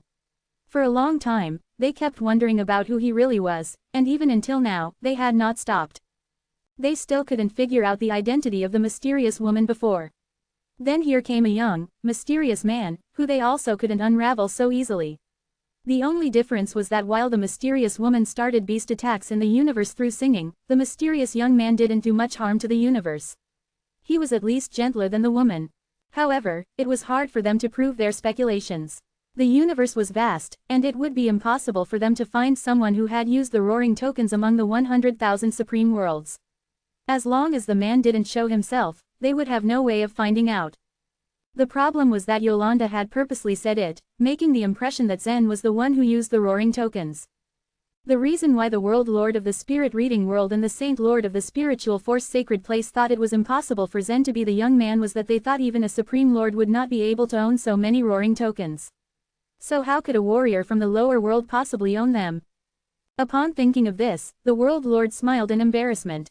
Although he knew that Yolanda probably wouldn't speak the truth, he still couldn't help but ask, "Master Yolanda, what did you mean by saying that?" Yolanda smiled cunningly and made an excuse. "When I was in the lower world, I gave him a message rune. After he ascended, he begged me to take him away every day. He had probably been living a miserable life in the spiritual force sacred place, so he cried very loudly. That's what I meant." This explanation was too far-fetched, not to mention unbelievable. At this moment, everyone in the hall, including the World Lord, the Saint Lord and the elders, rolled their eyes. Yolanda was talking nonsense as expected. A message rune of the lower world could only cover a distance of 70,000 to 80,000 miles. It was not enough to cross a world. When Freya had left the mine, the message rune that she gave Zen was considered the best one in the lower world. They didn't know of anything that could have topped that. The runic experts in the upper world were more skilled, but the furthest sound transmission distance was less than 200,000 miles. The distance of 200,000 miles was not even enough to cover the entire spiritual force sacred place. So it was really impossible for Zen to contact Yolanda, who was in another supreme world, with just a message rune. Everyone rolled their eyes as discreetly as they could. The problem was that although Yolanda was talking nonsense, no one dared to question her. The World Lord merely smiled and stayed silent. He was at a loss for words. As for Zen, he was also cursing Yolanda quite aggressively in his mind. "It's fine if you know that I have a roaring token, but why did you give everyone a hint? Are you trying to threaten me?" But as he surveyed the situation around him, Zen could tell that Yolanda's status was indeed not ordinary. The Saint Lord of the Spiritual Force Sacred Place did not dare say anything before her, and the one who had just spoken seemed to be even more powerful than the Saint Lord. Is he the World Lord of the Spirit Reading World? Zen wondered. Zen didn't care who the man was. What was important was that his secret wouldn't be revealed. Although these guys had guessed a little of the truth, they didn't seem to believe that he had so many roaring tokens. But in the end, he knew it was still inappropriate to arouse others' suspicions. Zen was not stupid enough to argue with Yolanda about this. If they had doubts in their hearts, then let them be. After all, no matter what conclusion they reached, they wouldn't be able to give it any certainty. At that moment, the Saint Lord of the Spiritual Force Sacred Place saw that it was about time, so he said, "Master Yolanda, Zen has, after all, ascended to our Spiritual Force Sacred Place. Now that you want to take him away, shouldn't you give us some?" Before the Saint Lord could finish speaking, the corners of Yolanda's lips curved up in a smile. Then she immediately declined. "No." The Saint Lord of the Spiritual Force Sacred Place almost fainted. He wanted to ask for compensation, but he didn't expect Yolanda to directly reject him before he even said it out. Wasn't she too overbearing? However, since the words were already out of his mouth, he clenched his teeth and continued, "Actually, we don't care about compensation. But one of the disciples from the myriad spiritual force house is very talented. Can he enter one of the 13 palaces to cultivate?" Yolanda giggled, but this time she nodded. "Why didn't you just say it in the first place? Why did you have to mention compensation first? You are really scheming. Sending 2 or 3 disciples into the 13 palaces is no problem." The Saint Lord forced an embarrassed smile. It turned out that Yolanda had already seen through him. Originally, he was afraid that she would turn him down, so he wanted to ask for compensation first before taking a step back in exchange for Fenton's entry into one of the 13 palaces. This was the safest method.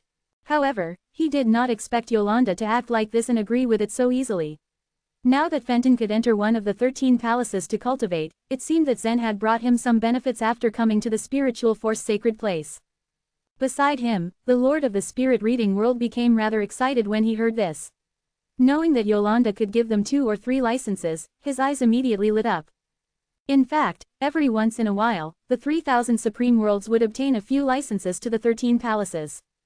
As the Spirit Reading World was relatively remote and was unknown within the Supreme Worlds, the number of licenses they had at their disposal was naturally fewer. So being able to obtain extra spots was a huge thing. The World Lord was just about to open his mouth and say something when Yolanda extended 3 fingers. "That's it. Since Zen has ascended to your Spirit Reading World, I'll give you 3 licenses. As for how to allocate them, it's your own business." Of the 3 licenses, one was already occupied by Fenton, which meant that the remaining 2 would depend on how they divided it up. Although the spiritual force sacred place already obtained a license, the Saint Lord thought that the licenses were granted because of Zen. It was fine for them to obtain an extra license, but the World Lord did not think so. It could only be said that the spiritual force sacred place was lucky to have Zen, but the fact remained that it was too much for a sacred place to have 2 licenses. After Yolanda brought Zen and left, a dispute started between the 2 sacred places because of the remaining 2 licenses. It even involved another 10th grade sacred place in the spirit reading world. The Saint Lord of the 10th grade sacred place thought that the 3 licenses should be given to the 3 sacred places, 1 for each. There was a carriage floating above the spiritual force sacred place. The purple carriage was made with incomparable ingenuity. Strings of strange flowers and plants grew around the body of the carriage. The most astonishing thing was the 2 horses in front of the carriage. They were actually legendary beasts. Normally, legendary beasts were very arrogant and proud. They could enter into a contract with warriors and become their contractual beasts, but they could not be enslaved or tamed by warriors. This, Heavenly Phoenix Horse, was one of the few legendary beasts that could be tamed, but even taming it would take a lot of energy and time. So not only was the Heavenly Phoenix Horse an excellent mount, it was also a symbol of status. The rest of the people respectfully saw Yolanda off as she brought Zen into the carriage. Judging from the outside, the spectators thought that this carriage was only the size of an ordinary carriage. However, after the doors were opened, a different world inside greeted them. It was as wide and wonderful as a palace. "Tell me, where did you get so many roaring tokens?" Yolanda asked with a smile. Zen found it hard to explain. Chapter 10:19, The Border Channel. Yolanda was somebody he could trust. She thought that Zen had innumerable roaring tokens. But Zen would not be able to explain to her how he got the roaring token because it concerned the fairy palace, his master, and many other things that he would rather not discuss with her. So Zen chose not to explain and keep mum about the whole matter. Yolanda also knew that Zen wouldn't tell her the truth. Since he refused to explain it, she couldn't force him to reveal his secret. At least he didn't deny being in possession of these tokens.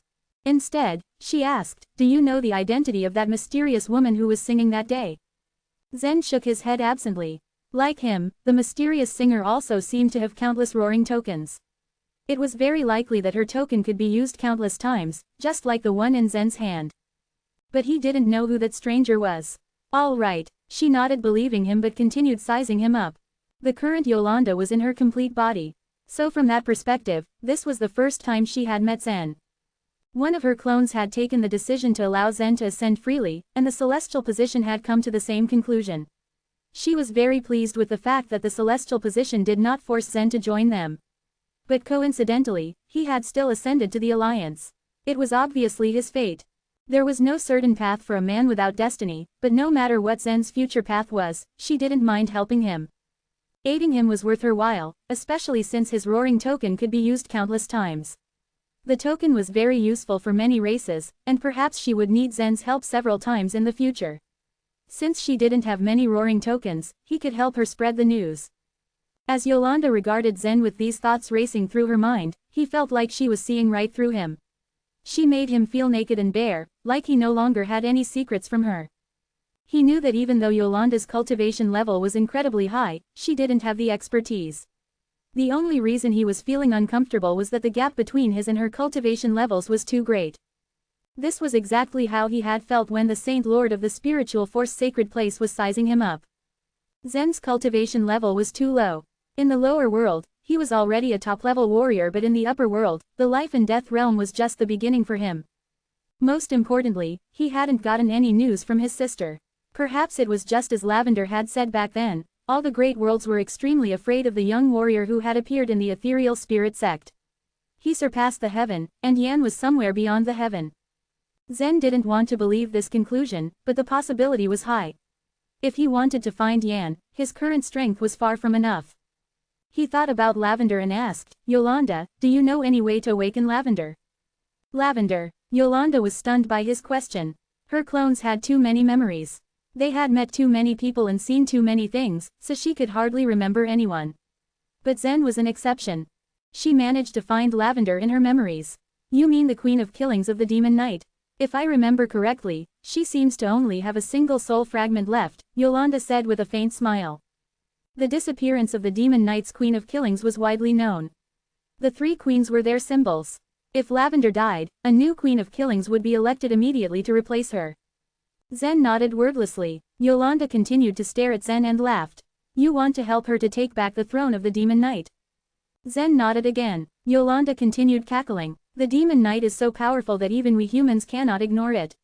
The other two queens might only be world lords, but as queens of the Demon Knight, their words are often more useful than supreme lords. Lavender's position is of extraordinary significance, and your current strength is far from enough. I will improve my cultivation, Zen said with a look of determination. Seeing his serious expression, Yolanda giggled. I'm not your master, so I can't change your mind. Your own will is up to you. I didn't interfere in your matters back in the Sea God continent, and I'm not interfering now either. Once we reach the Mist Palace, I'll help you awaken Lavender and repair her broken soul. Did you just say you could repair her soul? His eyes immediately lit up.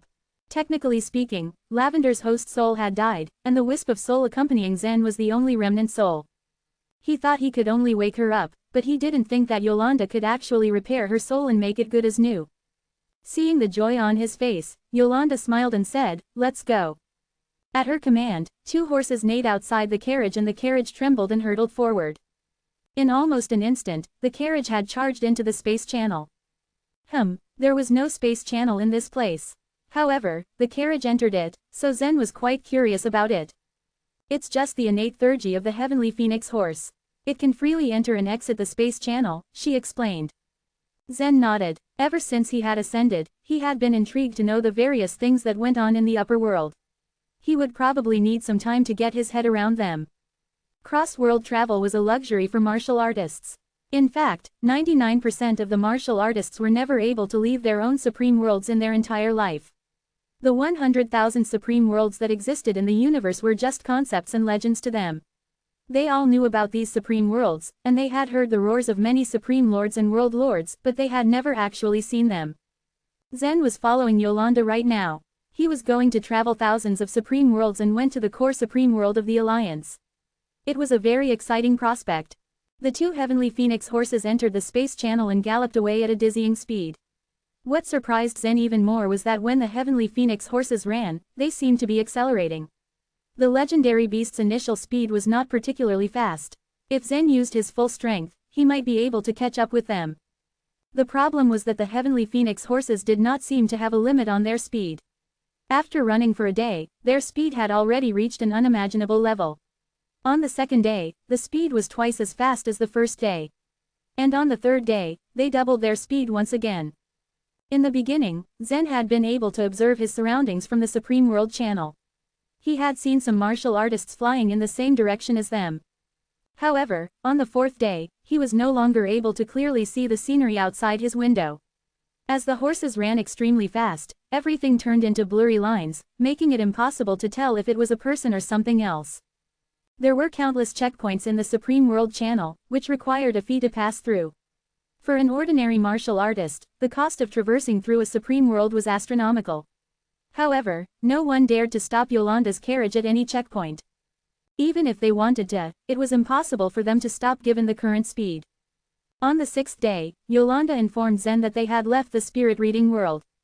We have left the spirit reading world.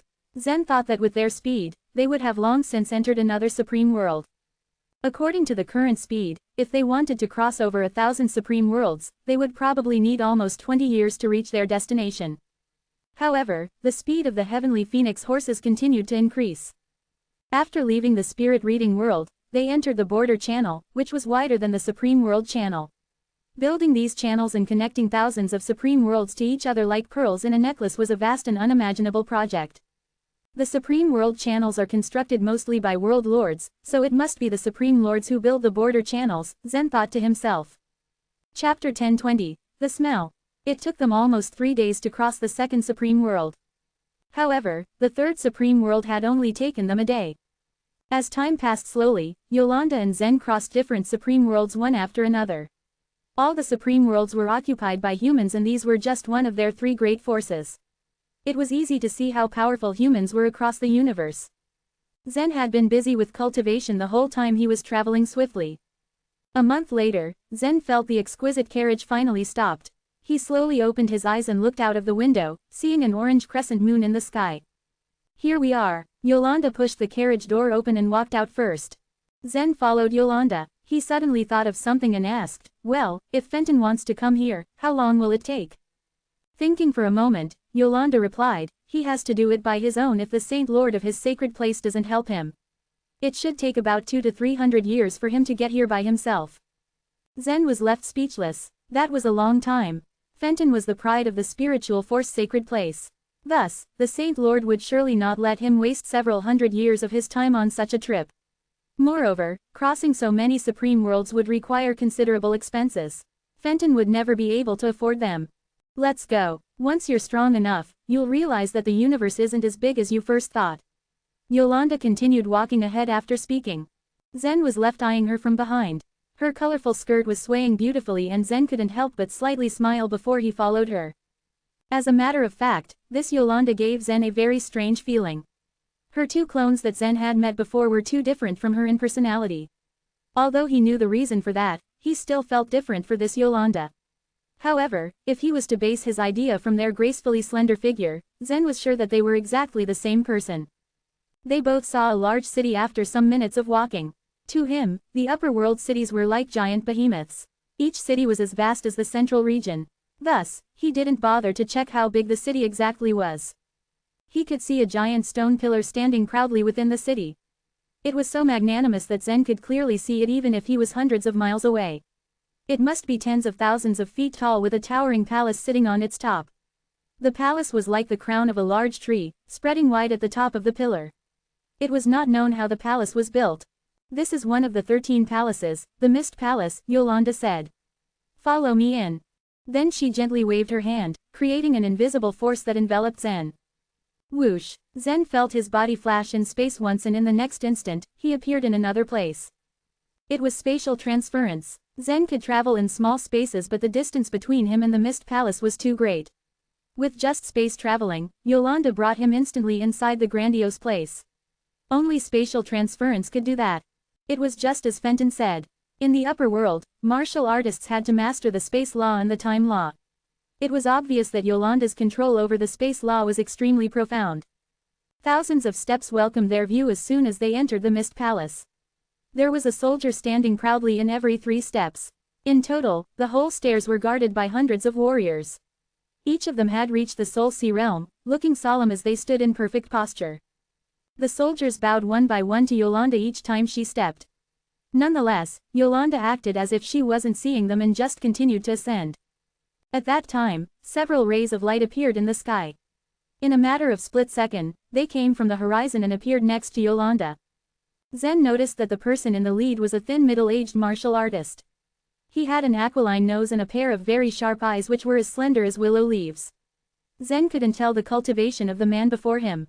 However, he could sense that his aura was almost the same as Yolanda's.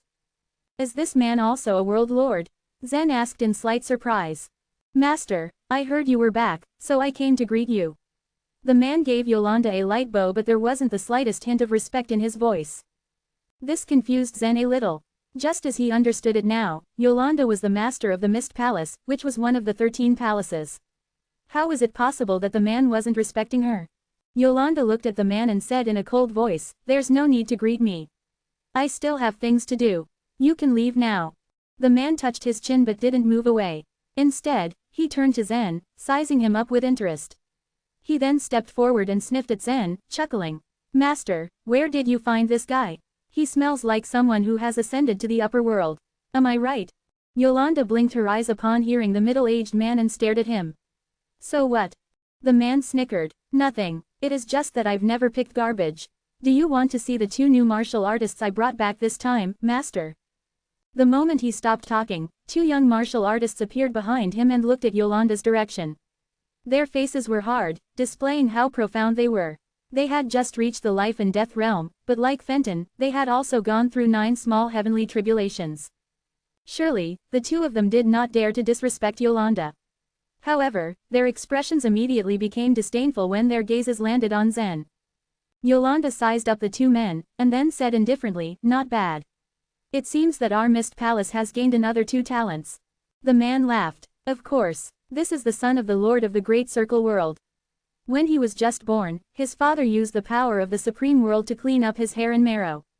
As for the other martial artist, he has inherited the blood of the celestial mouse.